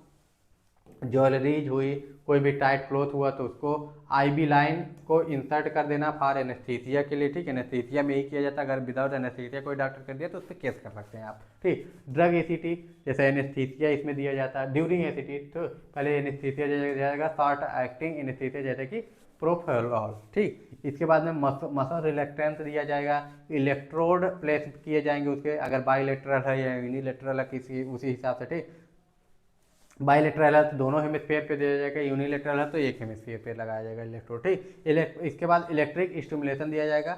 अब इसमें देखिए ये चीज़ इंपॉर्टेंट है, इलेक्ट्रिक स्टिमुलेशन कितना,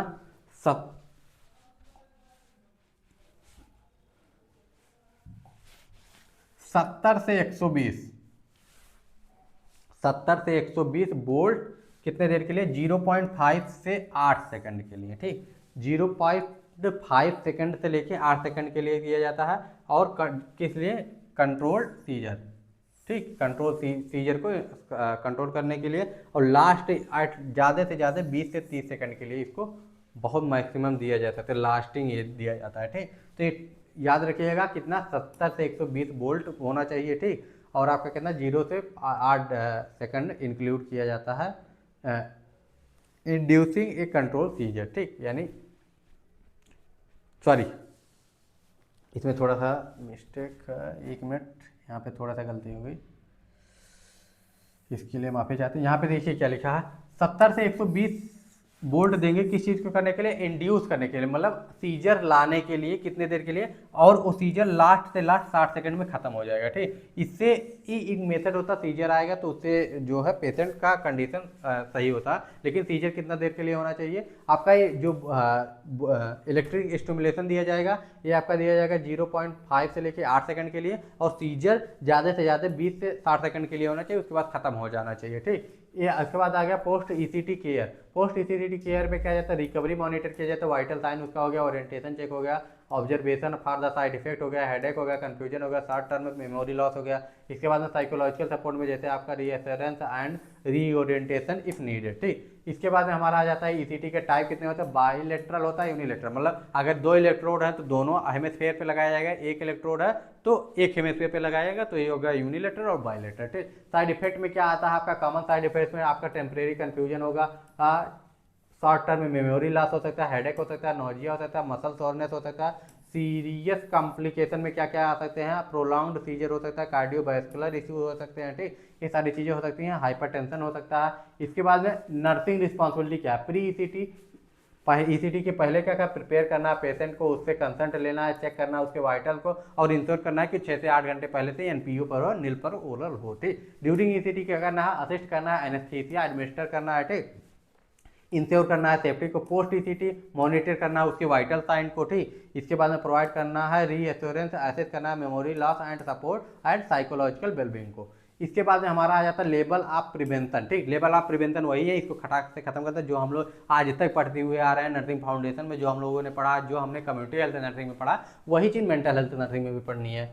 तो इसमें क्या होता है, level of prevention in the mental health nursing, वही सारे लेवल्स हैं इस चीज को रिड्यूस करने के लिए, अक्योरेंस, सीवियरिटी और इम्पैक्ट ऑफ मेंटल डिसऑर्डर। ठीक, तो वही है आपका प्राइमरी प्रिवेंशन में प्रिवेंट बिफोर ऑनसेट, वही कि हमारा गोल क्या होना चाहिए, रिड्यूस करना रिस्क फैक्टर को प्रमोट करके मेंटल वेलबींग को। ठीक, ये कम्युनिटी लेवल पे होगा। इसके किससे कर सकते हैं, हेल्थ प्रमोशन करके कर सकते हैं, एजुकेशन एंड अवेयरनेस फैला के कर सकते हैं। इसके बाद में आपका नई नई पॉलिसी बना के कर सकते हैं, इम्यूनाइजेशन और न्यूट्रिशन को प्रोवाइड करके कर सकते हैं।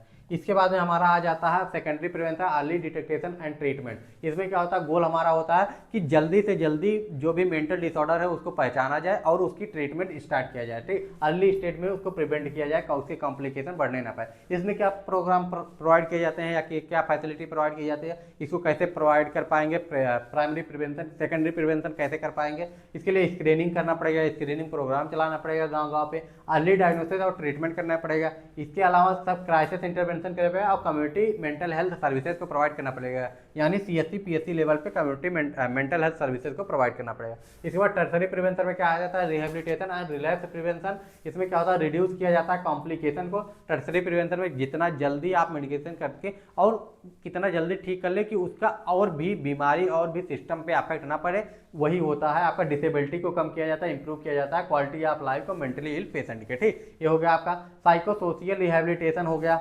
मेडिकल कॉम्प्लिकेशन एंड फॉलोअप का हो गया, ये सारी चीज़ें आती है, मतलब फॉलोअप और जितना टाइम टू टाइम पेशेंट क्या करेगा, मेडिकेशन लेगा उतना जल्दी ठीक होगा। ठीक, सपोर्ट ग्रुप जो हो गया ये हो गया, या फिर थेरेपीज हो गई, इंस्टीट्यूशनल या होम बेस्ड केयर, ये सारी चीज़ें आपका क्या करती हैं, आपके डिसेबिलिटी को कॉम्प्लिकेशन को रिड्यूस करती है, रिस्क को रिड्यूस करती है कॉम्प्लिकेशन के। अब पहला डिसऑर्डर हमारा आ जाता है फोबिया। फोबिया कुछ नहीं है, डर है, किसी भी चीज़ से जो डर रहा है वही फोबिया है। फोबिया मतलब डर। ये phobia is a intense irrational fear of specific subject, किसी एक स्पेसिफिक सब्जेक्ट से डर रहा है, जैसे कि हाइट से डर रहा है, अंधेरे से डर रहा है, तो यही होता है फोबिया। ठीक, किसी भी सिचुएशन से डर रहा है, ठीक, जैसे गाड़ी तेज चल रही है, एक सिचुएशन होगा उससे डर लग रहा है। ठीक, active that the lead to the avoidance behaviour and distress, जो कि क्या करता है, अवॉइडेंस बिहेवियर होता है, मतलब इसकी वजह से, इस डर की वजह से वो अवॉइड करता है उस चीज़ को और उस डिस्ट्रेस में जाता है, even where there is the real danger, जबकि वहाँ पे कोई रियल डेंजर नहीं, कोई रियल खतरा नहीं होता है। ठीक, टाइप ऑफ फोबिया जैसे स्पेसिफिक फोबिया हो गया, सोशल फोबिया हो गया, एग्रोफोबिया हो गया, कई सारे चीज़ों को, कई सारे। स्पेसिफिक फोबिया मतलब क्या होगा, किसी एक स्पेसिफिक या पार्टिकुलर ऑब्जेक्ट में, जैसे पानी से डर लग रहा है, ठीक, हाइड्रोफोबिया हो गया। ठीक, कॉमन एग्जाम्पल के जैसे एक्रोफोबिया होगा, फियर ऑफ हाइट हो गया। ठीक, क्लस्ट्रोफोबिया हो गया, क्लस्ट्रोफोबिया में फियर ऑफ कन्फाइंड स्पेस हो गया। ठीक, कहीं सकरे जगह पे जाने से। एक्रेनोफोबिया हो गया, फियर ऑफ स्पाइडर से, यानी मकड़ी से डर लग रहा है तो इसको कहते हैं। सोशल फोबिया मतलब सोशल स्टेज पे जाने से डर रहा। बहुत सारे लोग हैं जो सोशल प्रोग्राम में नहीं जा पाते, स्टेज पे नहीं चढ़ पाते, स्टेज फियर होता, तो वो भी एक तरीके का सोशल फोबिया ही है। Fear of public speaking, avoidance social gathering. ठीक, ये सारी चीज़ें हो गई। एग्रोफोबिया में क्या होता है, fear of beginning situation in the escaping might be difficulty. ठीक, avoid to the crowd, crowd में नहीं जाते हैं, पब्लिक में जाना पसंद नहीं करते हैं। ठीक, ओपन स्पेस में जाना पसंद नहीं करते हैं। अब इसके कारण क्या हो सकते हैं, ईटियोलॉजी, जेनेटिक फैक्टर हो सकता है, फैमिली हिस्ट्री भी हो सकती है। ठीक, इसके अलावा एंजाइटी डिसऑर्डर भी हो सकता है, उसके कारण भी आपको फोबिया हो सकता है। न्यूरो बैलेंस में क्या होता है, डिसफंक्शन हो सकता है। हमारा फियर रिस्पॉन्स सेंटर जो होता है, एमाई गैडेला जो होता है, ठीक, एमाई गैडला, ठीक, एमाई गैडला जो होता है ये फियर रिस्पॉन्स सेंटर होता है हमारे माइंड का, उसमें अगर कोई डिस्फंक्शन हो रहा है तो उसकी वजह से हो सकता है। साइको सोशल फैक्टर में आपका ट्रामेटिक एक्सपीरियंस या लर्न बिहेवियर एक्सपीरियंस में दिक्कत हो रही है। इन्वायरमेंटल फैक्टर में चाइल्डहुड फियर या ओवर प्रोटेक्टिव पेरेंटिंग हो रही है, ओवर प्रोटेक्टिव बहुत ज़्यादा, अरे हमारा बाबू यहाँ नहीं जाएगा, तो इसकी वजह से भी जब बच्चा छोटा है तो उसको अगर उस समय किसी चीज़ से रोका जा रहा है तो बाद में भी वो उस चीज़ से डरेगा, तो इसीलिए उसके डर को दूर करते रहना चाहिए। ठीक, इसके बाद साइन एंड सिम्टम क्या होगा, फिजिकल सिम्टम में आपका आ जाता है rapid heart beat, sweating, dizziness, breathlessness हो गया। साइको सोशल सिम्टम में क्या आ गया, intense fear, panic, avoidance behaviour हो गया। इसके बाद बिहेवियरल सिम्टम में क्या होगा, avoidance of the phobic stimulate, difficulty in daily activity, ये हो गया। इसके बाद में डायग्नोसिस में आपका क्या आ गया, बेस्ड ऑन DSM-5 क्राइटेरिया। ठीक, DSM-5, इस चीज़ को याद रखिएगा कि इसका डायग्नोस्टिक क्राइटेरिया किस पे बेस्ड है, DSM-5 पे। ठीक, तो symptom must be cause significant distress and empire in life. ठीक, और ये सारी चीज़ें, फियर जो है, डर कम से कम 6 महीने या उससे ज़्यादा से होना चाहिए, तभी ये फोबिया माना जाएगा। ठीक, इसके बाद में फोबिया का मैनेजमेंट कैसे करते हैं, साइकोथेरेपी कर सकते हैं, मेडिकेशन दे सकते हैं और रिलैक्सेशन टेक्निक। ठीक, साइकोथेरेपी में हम लोग सीबीटी यानी कॉग्निटिव बिहेवियरल थेरेपी देते हैं, हेल्प करता है इरेशनल थॉट एंड फियर्स को दूर करने में। ठीक, इसके अलावा एक्सपोजर थेरेपी, मतलब जिस चीज़ से डर रहा है उसको एक्सपोजर दिया जाए तो हो सकता है वो धीरे धीरे उसका डर खत्म होने लगे।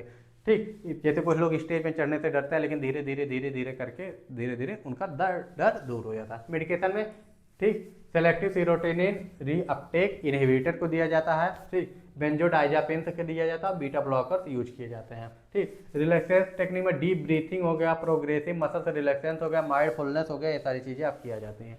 Phobia nursing intervention. ठीक, नर्सिंग इंटरवेंशन इसमें क्या है, सपोर्टिव इन्वायरमेंट प्रोवाइड करना, रिड्यूस करना उसकी एंजाइटी को, ये सारी चीज़ें नर्सेज के द्वारा किया जाना चाहिए, उनको एजुकेट किया जाना चाहिए। ठीक, about the medication complication and therapies के बारे में हेल्प करना, पेशेंट को डेवलप करने में कोपिंग स्ट्रेटेजी को, ये सारा किसका जिम्मेदारी होती है, नर्सेज की जिम्मेदारी होती है। ठीक, आगे बढ़े। सीजोफ्रेनिया, सीजोफ्रेनिया क्या होता है, सीजोफ्रेनिया क्या होता है, आगे definition, according to DSM-5 diagnostic and study, according to DSM-5 diagnostic and statistical manual of mental disorder. ठीक, इसका होता है DSM-5 का फुल फॉर्म। ठीक, schizophrenia is a chronic mental disorder characterized by disturbance in thought, perception, emotion and behaviour. Schizophrenia क्या होता है, एक क्रोनिक, एक्यूट नहीं होता, क्रोनिक होता है, यानी लॉन्ग टर्म तक का होता है। ठीक, जिसमें क्या, जिसको कैसे कैरेक्टराइज किया जा सकता है, disturbance in thought, perception, behaviour and emotion with the symptoms such as delusion, जिसमें सिम्टम क्या क्या दिखेंगे, डिल्यूजन दिखेगा आपको, हेलुसिनेशन दिखेगा, डिसऑर्गेनाइज स्पीच दिखेगा। ठीक, इसके बाद में ग्रॉसली डिसऑर्गेनाइज या कैटाटोनिक बिहेवियर दिखेगा और नेगेटिव सिम्टम्स दिखेंगे, lasting for the least 6 month with the significant impairment in functioning. ठीक, तो ये सारी चीज़ें कम से कम कितने दिन से होना चाहिए, 6 मंथ तक, 6 मंथ से ज़्यादा ये होने चाहिए सिम्टम्स, तभी आपको देखने को मिलेगा। According to WHO ICD-10 and 11, schizophrenia is a severe mental disorder, WHO के अकॉर्डिंग। ठीक, क्या हो गया, या ICD-11 के according, schizophrenia is a severe mental disorder marked by the fundamental distortion of thinking. ठीक, सॉरी फंडामेंटल ऑफ डिस्टॉर्शन, हाँ, distortion of thinking and perception. ठीक, इनएप्रोप्रिएट एंड ब्लंट अफेक्ट। ठीक, तो ये सारी चीज़ें हैं। डिफिनीशन को आप अकॉर्डिंग करके लिखेंगे तो आपको अच्छे नंबर मिलने वाले हैं। तो ये डिफिनीशन को, इन दोनों डिफिनीशन को अच्छे से याद कर लीजिएगा। सिजोफ्रेनिया क्या होता है, सीवियर मेंटल डिसऑर्डर है जो कि मार्क होता है फंडामेंटल डिस्ट्रॉयड ऑफ थिंकिंग, यानी थिंकिंग डिस्ट्रॉय होगा आपका, परसेप्शन में दिक्कत होगी, इनएप्रोप्रिएट या ब्लंट अफेक्ट पड़ेगा, while the conscious and intellectual capacity are usually maintain. ठीक, ये हो गया आपका।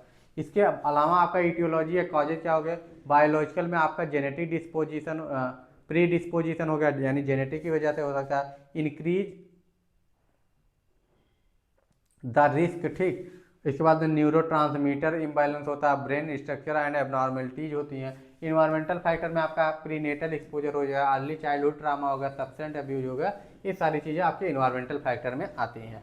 इसीलिए आपको कागज पहले बता दिया गया था, जिससे यहाँ पे टाइम ना लगे, आपको साइन एंड सिम्टम में टाइम ना लगे। ठीक, पॉजिटिव सिम्टम, नेगेटिव सिम्टम और कॉग्निटिव सिस्टम, 3 सिम्टम होते हैं सीजोफ्रेनिया में। इस चीज़ को आप याद रखिएगा, तीनों सिम्टम लिखना जरूरी है, तीनों सिम्टम याद होना चाहिए। पॉजिटिव में क्या होता है, हेलुसिनेशन आता है, डिल्यूजन आता है, डिसऑर्गेनाइज स्पीच आता है और बिहेवियरल डिसऑर्गेनाइज बिहेवियर आता है। ठीक, तो आपका 1, 2, 3 और 4, चौथा डिसऑर्गेनाइज बिहेवियर, इतनी चीज़ें आपकी आती हैं किसमें, पॉजिटिव सिम्टम में। निगेटिव सिम्टम में क्या आता है, एलोगिया आ गया। ठीक, यानी रिड्यूस स्पीच आउटपुट उनका कम हो जाता है, एलोगिया इसको कहते हैं। एनहेडोनिया आता है, inability to feel the pleasure, हमने पढ़ लिया पहले।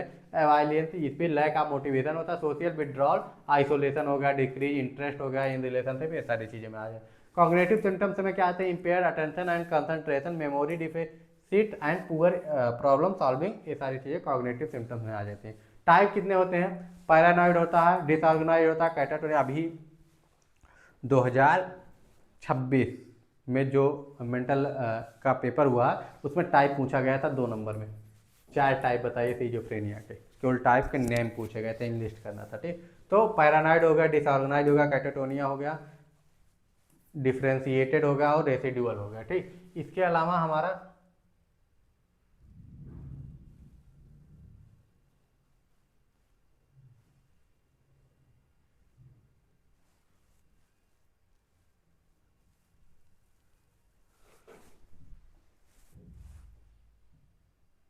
एक मिनट, एक minute,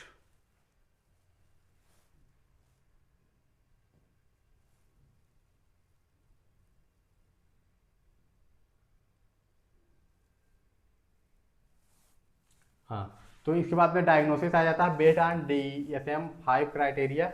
symptom must be at least 6 month. जो भी सिम्टम है वो कम से कम 6 मंथ तक होने चाहिए। Very very very important. Mental status examination होगा और ब्रेन इमेजिंग होगा। ठीक है, यानी MRI होगा, CT होगा, ये सारी चीज़ें होंगी। लेकिन आपके सिम्टम जो है कम से कम आपका कितना 6 मंथ तक होना चाहिए, बहुत ही इंपॉर्टेंट है। ये डायग्नोसिस का क्राइटेरिया होता है DSM-5 के अकॉर्डिंग। ठीक, सिजोफ्रेनिया का मैनेजमेंट कैसा होगा? फार्मेकोलॉजिकल मैनेजमेंट में आपका एंटीसाइकोटिक मेडिकेशन दिया जाएगा। फर्स्ट जनरेशन में एंटीसाइकोटिक में 2 टाइप के होते हैं, first generation, second generation. First generation को टिपिकल कहा जाता है, सेकंड जनरेशन को एटिपिकल कहा जाता है। ठीक, 2 टाइप के आपके हो गए, टिपिकल एटिपिकल। इसमें फर्स्ट जनरेशन टिपिकल होता है और एटिपिकल आपका सेकंड जनरेशन होता है। ठीक, सेकंड जनरेशन में आपका लेजर लिथियम होगा, वैल्पोरेट हो गया, सोडियम वैल्पोरेट, सॉरी मूड स्टेबलाइजर भी यूज किया जाता है। ठीक, इसके अलावा मूड स्टेबलाइजर में क्या लिथियम थेरेपी के बारे में भी 2026 में आया था। वैल्पोरेट, सोडियम वैल्पोरेट यूज किया जा सकता है। Benzodiazepine for the sleep disturbance के लिए यूज किया जाता है। ठीक, साइकोलॉजिकल थेरेपी में, साइकोसोशल थेरेपी में आपका कॉग्निटिव थेरेपी, फैमिली थेरेपी दिया जा सकता है। इसके अलावा आपका ऑक्यूपेशनल थेरेपी भी दिया जा सकता है। इलेक्ट्रो कन्वर्जिव थेरेपी में ECT दिया जा सकता है। ठीक, ECT के बारे में हम लोग पढ़ ही चुके हैं। नर्सिंग इंटरवेंशन में क्या इंश्योर करना safe and structure environment provide किया जाए पेशेंट को। इसके अलावा क्या किया जाए? इंकरेज किया जाए medication adherence and monitor side effect and build trust and rapid with the patient. ठीक, रिड्यूस करना hallucination and delusion with the reality orientation को। इंकरेज करना social interaction and support rehabilitation को। एजुकेट करना family member about the condition and coping strategy. ठीक, ये सारी चीज़ें आपकी हो गई। Post traumatic stress disorder, PTSD, बहुत ही इंपॉर्टेंट है PTSD, इसको भी पढ़ना। ठीक, तो चलिए इसको भी देख लेते हैं जल्दी से। PTSD क्या है? एक मेंटल हेल्थ कंडीशन है जो कि ट्रिगर्ड होता है एक्सपीरियंस और witnessing of a traumatic event leading to persistent distress, flashback और आपका नाइटमार्स एंड इमोशनल नंबनेस। ठीक, मतलब आपके साथ कभी भी भूतकाल में यानी पास्ट में कोई कांड हुआ, कोई हादसा हुआ, जिसको याद करके जो ट्रिगर करता है पेशेंट को किसी में फ्लैशबैक से, ठीक, परसिस्टेंट डिस्ट्रेस में रहता है, ट्रामेटिक इवेंट को लीड करता है, फ्लैशबैक में जाते हैं, नाइट मार्स होता है, इमोशनल नंबनेस होता है। ये सारे कॉज किसकी वजह से होते हैं? कोई पुराना जो भी उसके साथ घटना हुआ उसकी वजह से हो रहा है। तो ये होता है आपका क्या? पोस्ट ट्रामेटिक स्ट्रेस डिसऑर्डर, नाम से ही पता चला है।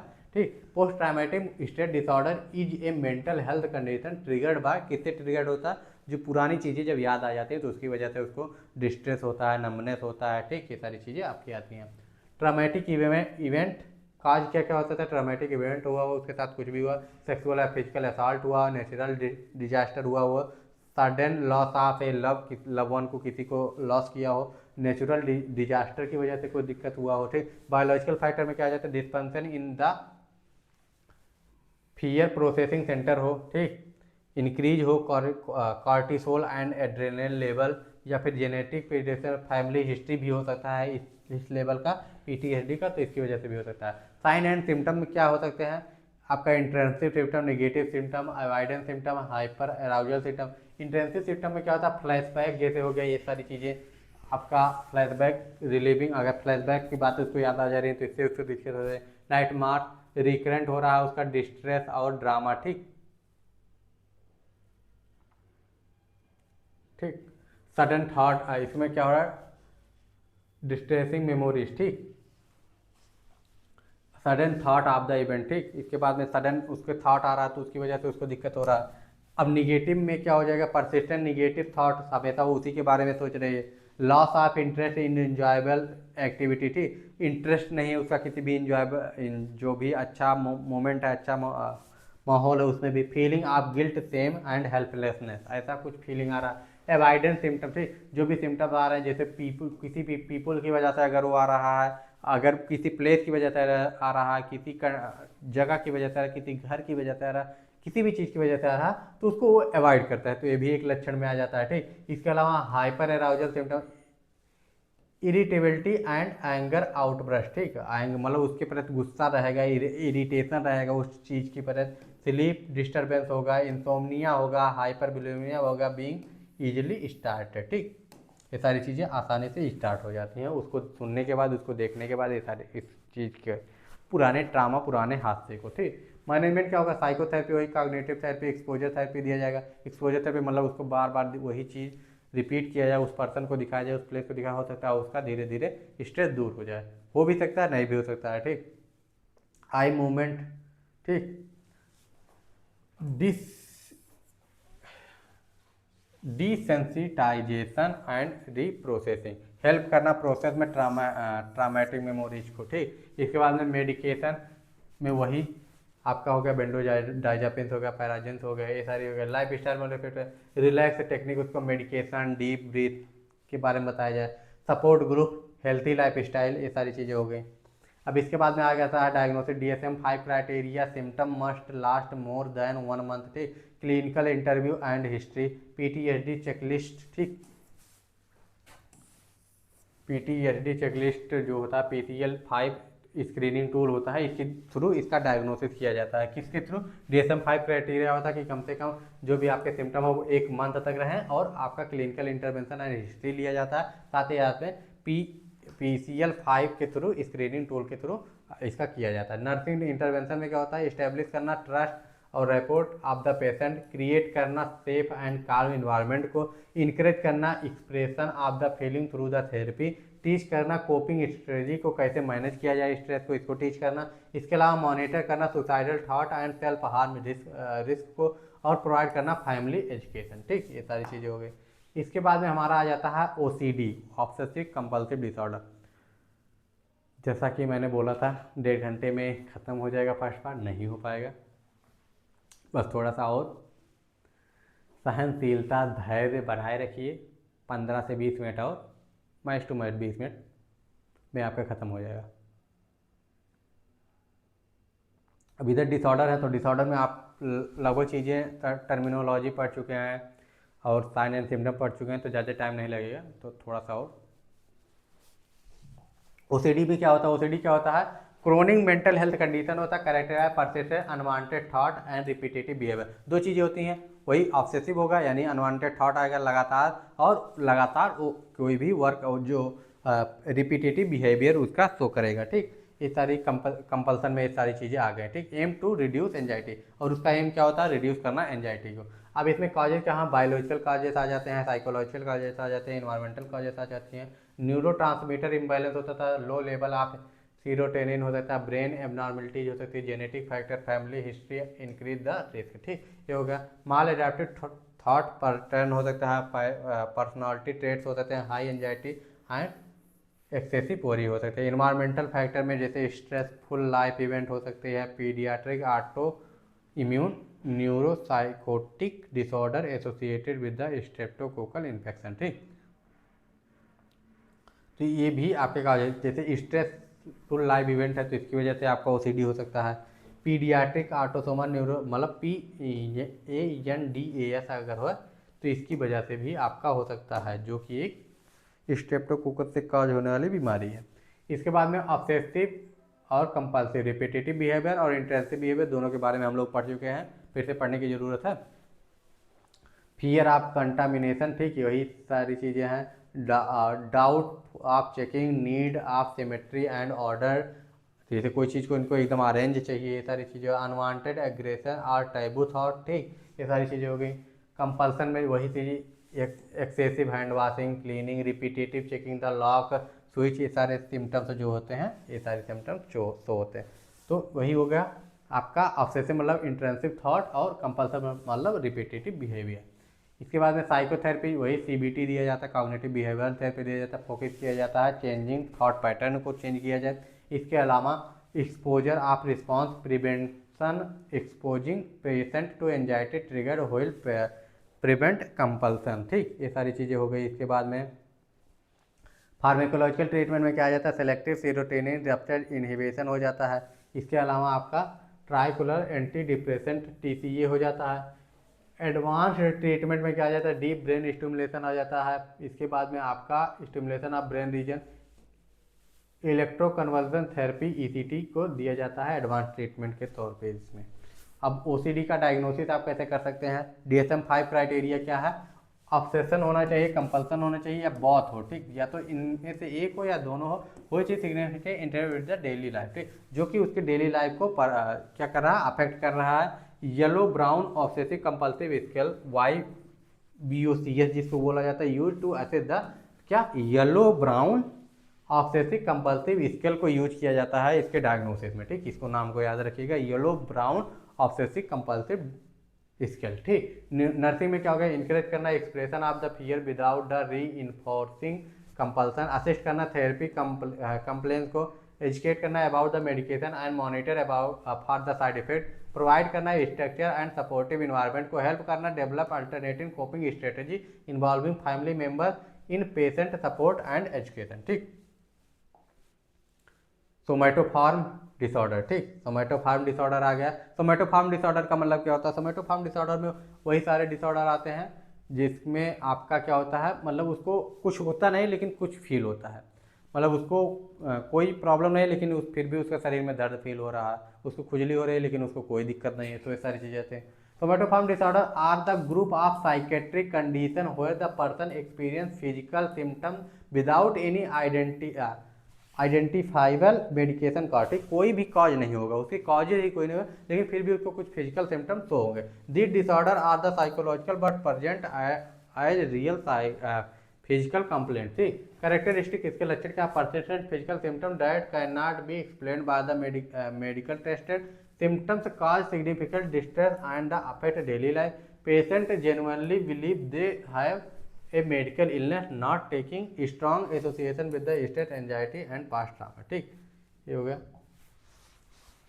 कितने टाइप के होते हैं, तो इसमें 5-6 टाइप हैं, जैसे कि आपका सोमैटाइजेशन डिसऑर्डर। ठीक, सोमैटाइजेशन डिसऑर्डर, ठीक है, डिसऑर्डर लिखा है। ठीक, मल्टीपल फिजिकल कंप्लेंट्स हो गए उसको और symptom last for several year. ठीक, पेन होगा, फटीग होगा, डाइजेशन इशू होगा। ठीक, ये सारी चीज़ें होंगी लेकिन उसके मतलब symptoms last for several year, बहुत सालों से होंगे। इसके अलावा आपका कन्वर्जन डिसऑर्डर में क्या होगा, sudden loss of sensory and motor function without medical cause, कोई भी मेडिकल कॉज नहीं होगा लेकिन उसका लॉस हो जाएगा सेंसरी एंड मोटर फंक्शन। इसके बाद में हाइपरकॉन्ड्रियासिस में क्या होगा, excessive worry about the having serious disease, उसको लगेगा कि उसको कोई बहुत सीरियस बीमारी है लेकिन कोई भी फ्रीक्वेंट डॉक्टर के पास विजिट भी करेगा लेकिन उसकी जो टेस्ट है वो नॉर्मल आएगी लेकिन उसको लगेगा कि कोई बहुत सीरियस बीमारी है उसको। ठीक, बॉडी डिस्मॉर्फिक डिसऑर्डर, इसमें क्या होगा, परसीव करेगा बॉडी डिफेक्ट, उसको लगेगा कि उसका नाक गड़बड़ है, कान गड़बड़ है, उसके लिए वो सर्जरी करवाएगा, कई सारी चीज़ें करवाएगा। किस लिए, लीड करेगा एक्सेसिव ग्रूमिंग, कॉस्मेटिक, ये सारी चीज़ें करेगा, मतलब उसको लगेगा कि उसका बॉडी का जो फिजिकल बनावट है वो सही नहीं है।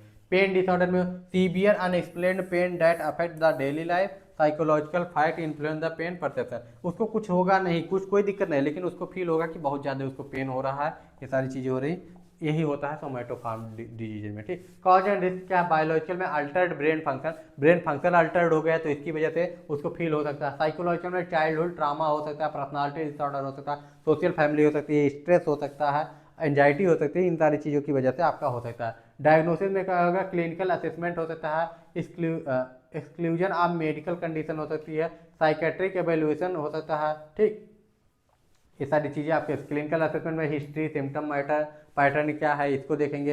इसके बाद एक्सक्लूसिव आप मेडिकल में लैब टेस्ट देखेंगे, इमेजिंग टेस्ट देखेंगे, साइकेट्रिक एवेल्यूएशन में rule out anxiety and depression. ठीक, ये सारी चीज़ें हो गई। मैनेजमेंट में कॉग्निटिव थेरेपी देंगे, मेडिकेशन देंगे, मेडिकेशन में क्या एंटी डिप्रेसेंट देंगे, एंजाइटी रिलेटेड सिम्टम अगर दिख रहे हैं तो सपोर्टिव काउंसलिंग करेंगे, patient education about the mind body connection, ठीक, उसके बारे में इसको एजुकेट करेंगे। स्ट्रेस रिड्यूस करने की टेक्निक बताएंगे, जैसे योगा हो गया, मेडिटेशन हो गया, रिलैक्स थेरेपी हो गई। अवॉइड करेंगे अननेसेसरी मेडिकल टेस्ट, ज़्यादा मेडिकल टेस्ट करने से अवॉइड करेंगे, अननेसेसरी कुछ भी टेस्ट नहीं करवाएंगे। इसके बाद हमारा आ जाता है डिसऑर्डर ऑफ परसेप्शन। परसेप्शन का डिसऑर्डर में क्या आ जाता है? परसेप्शन सिंपल सा है क्या? Perception is the process by which the brain interpreted the sensory stimuli for the environment. Perception क्या है? एक प्रोसेस है जिसके थ्रू हमारा ब्रेन बाहरी इन्वायरमेंट बाहरी इन्वायरमेंट में जो स्टिमुलस है उनको परसीव करता है, उनको समझता है, उनको इंटरप्रिटेट करता है, ठीक। तो ये सारी चीज़ें। Disorder of perception occur when this interpretation is destroyed leading to false और अल्टर्ड एक्सपीरियंस ऑफ रियलिटी, ठीक, ये हो गया। इसके बाद में हमारा आ जाता है टाइप ऑफ परसेप्चुअल डिसऑर्डर। हाइलुसिनेशन हो गया, इल्यूजन हो गया, डिपर्सनलाइजेशन हो गया। हाइलुसिनेशन आप लोग पहले भी देख चुके हैं कि क्या चीज़ होता है?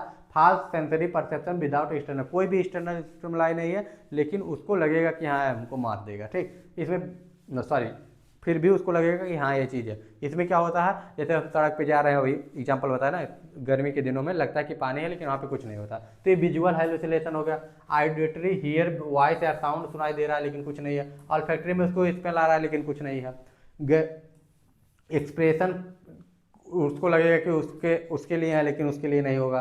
टेक्टाइल में क्या होगा? फीलिंग थम्थिंग द स्किन, कुछ उसको फील होगा लेकिन वो रहेगा नहीं, ठीक। इल्यूजन में क्या होगा? मिस इंटरप्रिटेट करेगा आप रियल एक्सटर्नल स्टिमुलाई को, ठीक। जो रियल चीज़ है उसको मिस इंटरप्रिटेट करेगा, मतलब रस्सी है तो उसको सांप समझ लेगा, ये सारी कंडीशन आ जाएगी। Seeing a coat in a dark room and think a person, ठीक, वही कि डार्क रूम में एक कोट टंगा हुआ लेकिन उसको लग रहा है कि कोई पर्सन है, ठीक। इसके बाद डिसपर्सनलाइजेशन में क्या आ जाता है? डिसपर्सनलाइजेशन में हमारे आ जाते हैं feeling detach from the own self own own body, ठीक।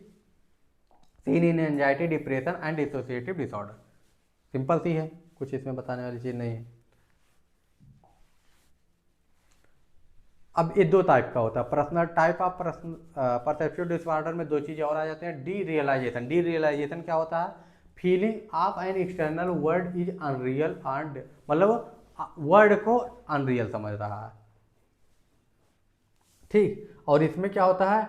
इसमें डिटैच हो जाता है own self own own body से। I feel like I am watching myself, ठीक, उसको लगेगा कि मैं खुद को देख रहा हूँ, ये सारी चीज़ें होती हैं। इसके बाद में ऑटोस्कोपी में क्या जाता है? Seeing own body from the outside, out of the body experience, seeing in the migration, epilepsy, इन सारी चीज़ों में देखने को मिलता है। वो खुद के बॉडी से बाहर जाके खुद को इमेजिन करने लगता है, सोचने लगता है। डिसऑर्डर ऑफ परसेप्शन में कॉजेज क्या क्या हो सकते हैं? आपका कॉजेज सिजोफ्रेनिया हो सकता है, डिलीरियम एंड डिमेंशिया हो सकता है, विजुअल हाइलुसिनेशन, ठीक। सब्सटेंस यूज जैसे आपका हो गया कोकीन हो गया, एल्कोहल हो गया, ये सारी चीज़ें हो सकती हैं। आईएसडी हो सकता है, न्यूरोलॉजिकल कंडीशन हो सकती है, एपिलेप्सिस हो गया, ब्रेन ट्यूमर हो गया, ये सारी कॉजेज हो सकते हैं किस चीज़ के? परसेप्शन डिसऑर्डर के। सीवियर स्ट्रेस ट्रामा हो गया। इसके बाद में आपका आ गया नर्सिंग इंटरवेंशन में एंटीसाइकोटिक देंगे, ठीक, ट्रीटमेंट हाइलुसिनेशन के लिए। कॉग्निटिव बिहेवियरल थेरेपी आप लोग देख रहे होंगे लगभग सब जगह आ रहा है, सीबीटी, ठीक। सपोर्टिव थेरेपी हो गया। और ट्रीट अंडरलाइन कॉजेज, यानी सब्सटेंस विड्रॉल कॉजेज हो गया, न्यूरोलॉजिकल इशू जो हो गए, इन सारी चीज़ों को ट्रीट करना। Disorder of thought. अब थॉट के डिसऑर्डर कौन कौन से हैं? तो इसमें आ गया आपका डिसऑर्डर ऑफ थॉट में डिफिनीशन क्या होता है? तो disorder of thought involving disturbance in the form, content and disorganise of thinking. Thinking के फॉर्म में, उसके कंटेंट में और उसके ऑर्गेनाइजेशन में जो भी डिस्टर्बेंस हो रही है, ये थॉट होता है, ठीक। ये डिसऑर्डर ऑफ थॉट में आते हैं, ठीक। Disorder affect the person ability to think logical, make sense of reality and communicate clear, ठीक। ये आपका क्या कहता है? अफेक्ट करता है पर्सन की एबिलिटी, थिंक, सोचने की एबिलिटी को चेंज करता है, अफेक्ट करता है, मेक करता है सेंस ऑफ रियलिटी को, एंड कम्युनिकेट करता है, कम्युनिकेट क्लियरली जो होता है वो नहीं हो पाता है, इसमें भी अफेक्ट करता है, कम्युनिकेशन में भी को भी अफेक्ट करता है। अब इसमें हमारा आ जाता है डिसऑर्डर ऑफ थॉट फॉर्म, भी कुछ है क्या? हाँ, सर्कमस्टेंशियलिटी, ठीक। इसमें क्या होता है? Excessive unnecessary detail before reaching the main point, ठीक। मतलब कोई भी चीज़ जो बताएगा, ठीक, थॉट में है ना, तो कोई भी चीज़ जो बताएगा मेन टॉपिक पे पहुंचने से पहले ही बहुत सारे बिना मतलब का रामायण बताएगा, तो वो सारी चीज़ें आती है। Seen in OCD, chronic schizophrenia, flight of idea, rapid speech करेगा, लूजली कनेक्ट आइडिया, ठीक, मतलब तेजी से बोलेगा और उसके आइडिया जो है लूजली कनेक्ट होंगे, अच्छे से कनेक्ट नहीं होंगे। सीन इन मेनिया में देखने को मिलता है। इसके बाद में टेंजेंशियलिटी आता है, topic shifting without returning on the main idea, main idea पे पहुंचेगा नहीं, जिस बारे में बात करना उसे पहुंचेगा नहीं और टॉपिक को शिफ्ट करता रहेगा, चेंज करता रहेगा। Scene in schizophrenia and dementia, ठीक। लूजिंग ऑफ एसोसिएशन, एसोसिएशन जैसे डिसजॉइंट इलॉजिकल थॉट होगा, मतलब कोई मतलब कहीं बात नहीं होगी, इलॉजिकल होगा, डिसजॉइंट, मेन बात से कोई उसका लेना देना ही नहीं होगा, ये सारी चीज़ होते हैं कॉमन इन सिजोफ्रेनिया। इसके बाद में और भी डिसऑर्डर ऑफ थॉट प्रोसेस, ठीक, फॉर्म के थॉट फॉर्म में क्या क्या वर्ड साइलेंट, ये सारी चीज़ें नहीं भी याद रखेंगे चल जाएगा, लेकिन ये वर्ड में पूछा जा सकता है कि इसका मतलब क्या होता है, इसलिए यहाँ पे दिया गया है, ठीक। Complete incoherent speech, random word कोई भी बोल देगा, ठीक। परसिवरेशन में क्या होता है, परसिवरेशन में आपका आ जाता है रिपीटेटिव वर्ड और फिर से, ठीक, यानी एक ही चीज़ को रिपीट करेगा, एक पैराग्राफ को एक वर्ड को रिपीट करेगा। अनेबल होगा move to new idea, new idea पे वो मूव भी नहीं कर पाएगा, एक ही चीज़ के बारे में रट लगाए रहेगा। नियोलॉजिज्म क्या होता है, inventing new word without no meaning, ठीक। Seen in schizophrenia. Thought blocking में, थॉट ब्लॉकिंग अभी हम पढ़े हैं कि सडन स्टॉप हो जाएगा स्पीच, बोलते बोलते उसका थॉट ही ब्लॉक हो जाएगा, कुछ सोच ही नहीं पाएगा। Delusion disorder of thought, content में क्या क्या दिक्कत हो सकती है कि कंटेंट का, उधर क्या था फॉर्म का था। डिल्यूजन होगा, ऑब्सेशन होगा, डिल्यूजन भी हम लोग पहले पढ़ चुके हैं, ऑब्सेशन भी पढ़ चुके हैं, फोबिया भी पढ़ चुके हैं, तो पढ़ने की जरूरत इसमें नहीं है। बस याद रखिए कि इसमें डिसऑर्डर ऑफ थॉट में कॉजेज क्या क्या होंगे, सिजोफ्रेनिया हो सकता है, साइकोटिक डिसऑर्डर हो सकता है, बाइपोलर डिसऑर्डर हो सकता है, मेनिया की कंडीशन में, ओसीडी के कंडीशन में भी ओसीडी भी हो सकता है, न्यूरोलॉजिकल कंडीशन हो सकती है, सब्सटेंस अब्यूज में हाइलुसिनेशन और पैरानॉइड देखने को मिल सकता है आपका, ठीक। इसके बाद मैनेजमेंट क्या होगा, एंटी साइकोटिक देंगे, ठीक। फार्दर अगर सिजोफ्रेनिया रिलेटेड कोई डिसऑर्डर है तो कॉग्निटिव बिहेवियर थेरेपी देंगे, हेल्प करने के लिए रियलिटी के टच में रहे, रियलिटी को समझ पाए। सपोर्टिव थेरेपी और साइको एजुकेशन देंगे, ठीक। और मूड स्टेबलाइजर लिथियम, जैसे कि लिथियम हो गया और सोडियम वैल्पोरेट हो गया, इसको देंगे। डिसऑर्डर ऑफ इमोशंस, इमोशंस के डिसऑर्डर कौन कौन से हैं। अब डिसऑर्डर ऑफ इमोशंस में क्या आ जाता है, emotion disorder involve disturbance in mood affect and emotional experience, ठीक। ये क्या होता है आपका इन्वॉल्व, इसमें क्या होता है डिस्टर्बेंस इन मूड में, यानी इमोशन में क्या क्या आ जाता है, मूड आ जाता है, अफेक्ट आ जाता है, और इमोशनल एक्सप्रेशन में जो भी डिस्टर्बेंस होगा उसमें होगा, ठीक। These can manifest as a excessive inappropriate और डायमेंसेड इमोशनल रिस्पॉन्स, ठीक। तो ये सारी चीज़ें आपकी आ गई। इसके बाद में आपका इसमें क्या आ जाता है, डिप्रेशन आ जाता है, हाइपोमेनिया आ जाता है, मेनिया आ जाता है, पैथी आ जाता है, लगभग सारी चीज़ें हम लोग पहले भी पढ़ चुके हैं। डिप्रेशन क्या होता है, परसिस्टेंट लो मूड होता है। हाइपोमेनिया क्या होता है, माइल्ड फॉर्म ऑफ मेनिया होता है विदाउट सीवियर इम्पेयरमेंट। मेनिया क्या होता है, एलिवेटेड और एक्सप्रेशन इरेटेबल मूड होता है, यानी मूड होता है एलिवेटेड होता है, इरेटेबिलिटी होती है, ये सारी चीज़ें होती हैं हाइपोमेनिया में। मेनिया का ही छोटा भाई समझ लीजिए इसको। और एपैथी में क्या होता है, lack of emotion and interest in surrounding, ठीक। इंटरेस्ट की लैकनेस होती है, इंटरेस्ट नहीं होता है, ठीक। ब्लंट अफेक्ट क्या होता है, फ्लैट अफेक्ट क्या होता है, देखिए अफेक्ट को उस समय नहीं याद रहता, दो टाइप होते हैं, फ्लैट अफेक्ट होता है, ब्लंट अफेक्ट होता है। Reduce intensity of emotional expression scene in schizophrenia and depression में देखने को मिलता है। फ्लैट अफेक्ट में क्या होता है, रिड्यूस होता है इसमें इंटेंसिटी इमोशनल एक्सप्रेशन, रहता है इमोशनल एक्सप्रेशन ब्लंट में, लेकिन रिड्यूस होता है। फ्लैट में क्या होता है, कंप्लीट एब्सेंस होता है, इमोशनल एक्सप्रेशन ही नहीं होता है, ठीक। तो फ्लैट में कंप्लीट एब्सेंस होगा और ब्लंट अफेक्ट में क्या होगा, आपका रिड्यूस होगा, कम रहेगा लेकिन रहेगा, ठीक। लेबियल अफेक्ट में क्या होता है, rapid and extreme mood shift होता है आपका। इन अप्रोप्रिएट अफेक्ट में क्या होगा, मिसमैच होगा between the emotion and situation. Situation क्या है, जैसे कि किसी का फ्यूनरल है, कोई मर गया, वहां पे जाके हंस रहे हैं, तो इमोशन उसका क्या है, कंडीशन के हिसाब से मैच ही नहीं करेगा, ठीक। ये आपका होता है इनअप्रोप्रिएट, ठीक, क्या होता है इनअप्रोप्रिएट, ठीक, इनअप्रोप्रिएट अफेक्ट। इसके बाद में आ जाता है आपका एनहेडोमेनिया, ठीक, एनहेडोमेनिया, ENHEDONIA, एनहेडोमेनिया, ठीक। एनहेडोमेनिया में क्या होता है, inability to experience pleasure in activity once enjoy, ठीक।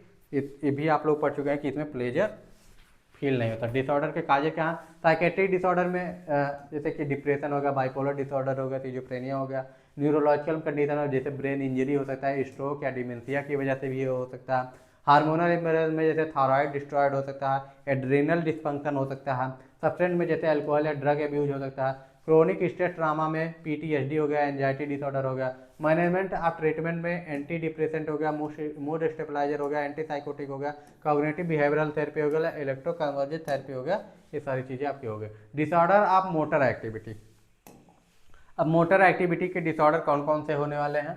डिसऑर्डर ऑफ मोटर एक्टिविटी में आपका आ जाता है डेफिनीशन, पहले तो सबसे पहले इसी को देख लेते हैं। Disorder of motor activity involve abnormal movement, reduced activity, excessive movement due to the psychological and neurological condition. These disturbs affect of a person ability perform voluntary and involuntary movement appropriately. इसमें क्या होता है, motor का मतलब movement में दिक्कत हो रही है, ठीक। Activity involve in the abnormal movement and reduce activity, ठीक। मूवमेंट में दिक्कत होगी, उनका रिड्यूस होगा एक्टिविटी, एक्सेसिव मूवमेंट हो सकता है, मतलब मूवमेंट में जो भी प्रॉब्लम हो या तो कम होगा या तो ज़्यादा होगा या तो एकदम खत्म हो जाएगा, ठीक। और न्यूरोलॉजिकल कंडीशन होता है ड्यू टू द किसकी वजह से, साइकोलॉजिकल या न्यूरोलॉजिकल कंडीशन की वजह से आपका डिसऑर्डर ऑफ मोटर होगा, ठीक। तो ये होगा। इसके बाद में हमारा इसका इंक्रीज मोटर एक्टिविटी कौन किस किस कंडीशन में होता है, जैसे हाइपर एक्टिविटी हो गया, एक्सेसिव एक्टिविटी जा रही है। इसके बाद में आ गया एजिटेनिया, इसमें क्या होता है, रेस्टलेसनेस, एक्सेसिव मोटर एक्टिविटी हो जाती है after accompanied by the tension and aggression. कोई भी कंडीशन हो, इसको रेस्टलेसनेस फील होगा, एक्सेसिव मोटर एक्टिविटी रहेगी, seen in schizophrenia mania condition हो सकती है। एक्थेसिया, इनर रेस्टलेसनेस होगा, constant to need the move, उसको कंस्टेंट मूव करने का मन रहेगा, ठीक, यानी उसको स्टेरियोटाइप, इसमें क्या होता है, रिपीटेटिव मूवमेंट रहेगा, ठीक, यानी पर्पज लेस, ठीक, कोई भी पर्पज नहीं लेगा लेकिन पर्पज लेस उसका मूवमेंट रहेगा, यानी कोई भी मूवमेंट जो है पर्पज नहीं फिर भी उसका रेस्टलेस, बिना रेस्ट किए क्या करेगा, मूवमेंट करेगा। Seen in autism and schizophrenia intellectual disability. Echopraxia में क्या होता है, इकोप्रेक्सिया और इकोलेलिया दोनों चीज़ें आप लोग पहले देख चुके हैं, देखने की जरूरत है नहीं। हाइपो डिक्रीज में क्या होगा, हाइपो एक्टिविटी कम होगा, कैटाटोनिया होगा, मार्क डिक्रीज द मूवमेंट और द रिस्पॉन्स, रिजिडिटी हो जाएगी, इसमें कैटाटोनिया स्टपर हो जाएगा, कैटाटोनिया एक्साइटमेंट यानी sudden, purpose less hyper activity होगी, ये सारी चीज़ें आ जाती हैं। ब्रेडिकाइनेसिस, इसमें स्लोनेस ऑफ मूवमेंट होगा, मूवमेंट स्लो हो जाएगा, डिफिकल्टी इन इनिशिएट मूवमेंट को इनिशिएट करने में डिफिकल्टी होगी। इसके बाद में निगेटिव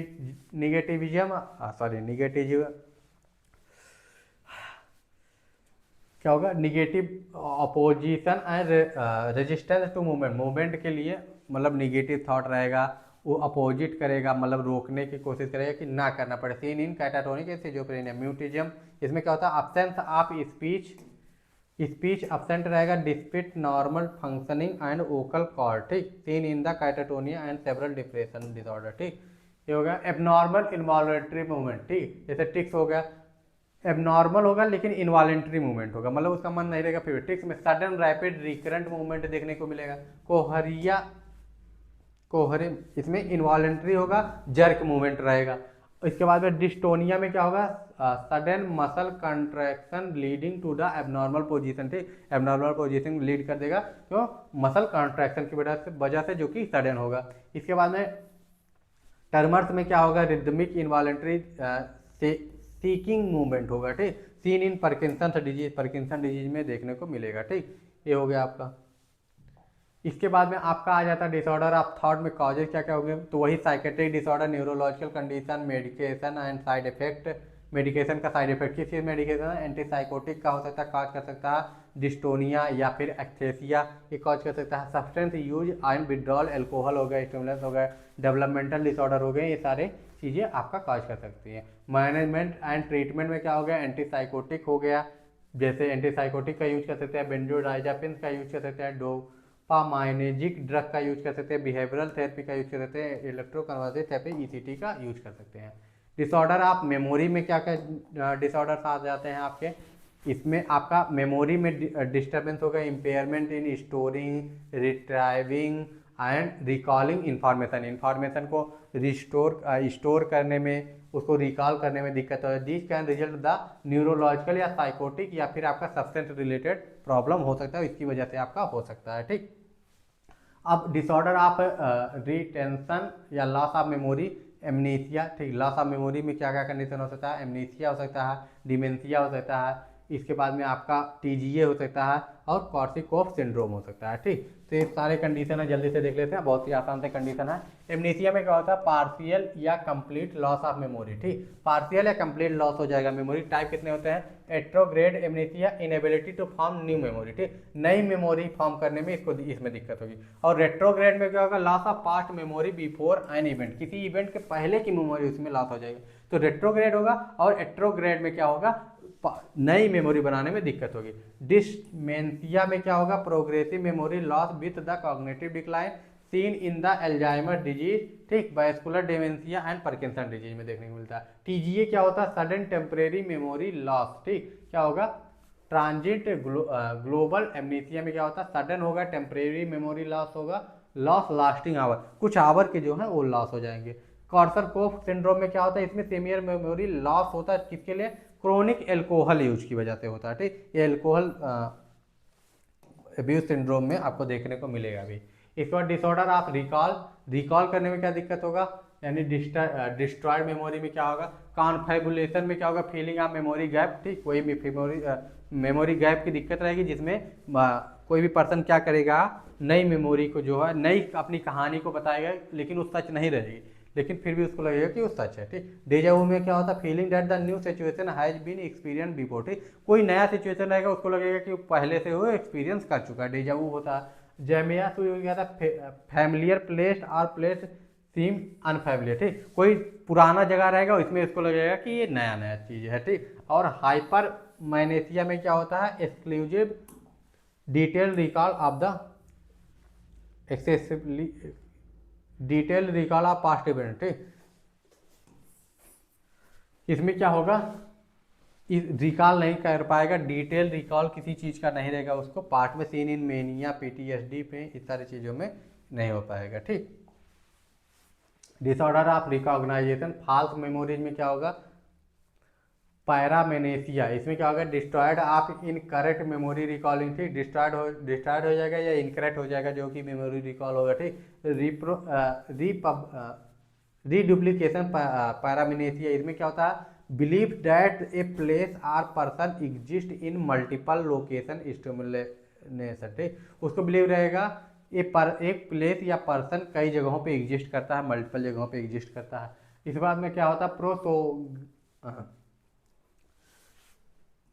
प्रोसोप एग्नोसिया, ठीक। प्रोसोप एग्नोसिया में क्या होता है, inability to recognize familiar faces, ठीक। तो कोई भी फैमिलियर फेस रहेगा उसको रिकॉग्नाइज नहीं कर पाएगा। डिसऑर्डर ऑफ मेमोरी में काजेज क्या होता है, न्यूरो डिजनरेटिव डिसऑर्डर हो सकता है, ब्रेन इंजरी, स्ट्रोक हो सकता है, सब्सटेंस अब्यूज हो सकता है, साइकेट्रिक कंडीशन हो सकती है, ठीक। मैनेजमेंट एंड ट्रीटमेंट क्या क्या हो सकते हैं आपका इसमें देखिए, इसमें कुछ अलग है, आपका कोलिनी इनिबिटर हो गया, ठीक। ये आपका दिया जा सकता है, जैसे कि डोनी डोनीपेजिल, ठीक ठीक, डोनीपेजिल्स हो गए। फॉर डेमेंशिया के लिए दिया जा सकता है, विटामिन सप्लीमेंट दिया जा सकता है, जैसे कि थायमिन हो गया, विटामिन B12 हो गया, एंटीसाइकोटिक, कॉग्निटिव बिहेवियरल थेरेपी और मेमोरी एड्स रिहेबिलिटेशन, ये सारी चीज़ें आप किया जाती हैं।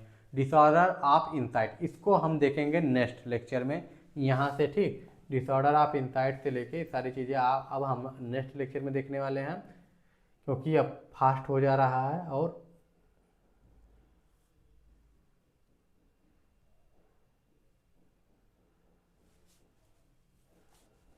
चीज़ों को फास्ट नहीं करना, क्योंकि ये सारी चीज़ें अब जो चीज़ें आ रही हैं वो इम्पॉर्टेंट है, ठीक। तो पार्ट 2 में अब जो भी बचा हुआ है पार्ट 2 में देखेंगे। पार्ट 2 इतना लंबा नहीं खींचेगा, क्योंकि इसमें शुरुआत में कुछ मेन इंपॉर्टेंट चीज़ें थी। देखिए डिसऑर्डर कितना जल्दी जल्दी खत्म हो रहा है, फिर भी हमको लग रहा है कि कुछ ज़्यादा तेज़ हो रहा है, तो छोड़ देते हैं अगले लेक्चर के लिए। अगला लेक्चर भी करीब करीब इतना ही जाएगा, 1.5 से 2 घंटे के आसपास का, 1 घंटे 40 मिनट 45 मिनट में ख़त्म हो जाएगा, क्योंकि उसमें सब डिसऑर्डर ही बचे हुए हैं। कुछ थेरेपी जैसे आपकी बची हुई हैं, थेरेपीज के बारे में पढ़ना, साइकोथेरेपी क्या होता है, साइकोथेरेपी क्या होता है, इन सब के बारे में हम पार्ट 2 में देखने वाले हैं, ठीक। तो मिलते हैं नेक्स्ट वीडियो में। और अगर अभी तक आपने चैनल को सब्सक्राइब नहीं किया है, अगर इतना वीडियो देख लिया तो आपको वीडियो जरूर पसंद आया होगा, इन्फॉर्मेटिव लगा होगा, नॉलेजेबल लगा होगा, आपको कुछ हेल्प हुई होगी, तो चैनल को सब्सक्राइब कीजिए। मिलते हैं नेक्स्ट वीडियो में। नोट्स आपको टेलीग्राम पे मिल जाएंगे, लिंक डिस्क्रिप्शन में दिया हुआ है। Bye bye, take care and जय हिंद।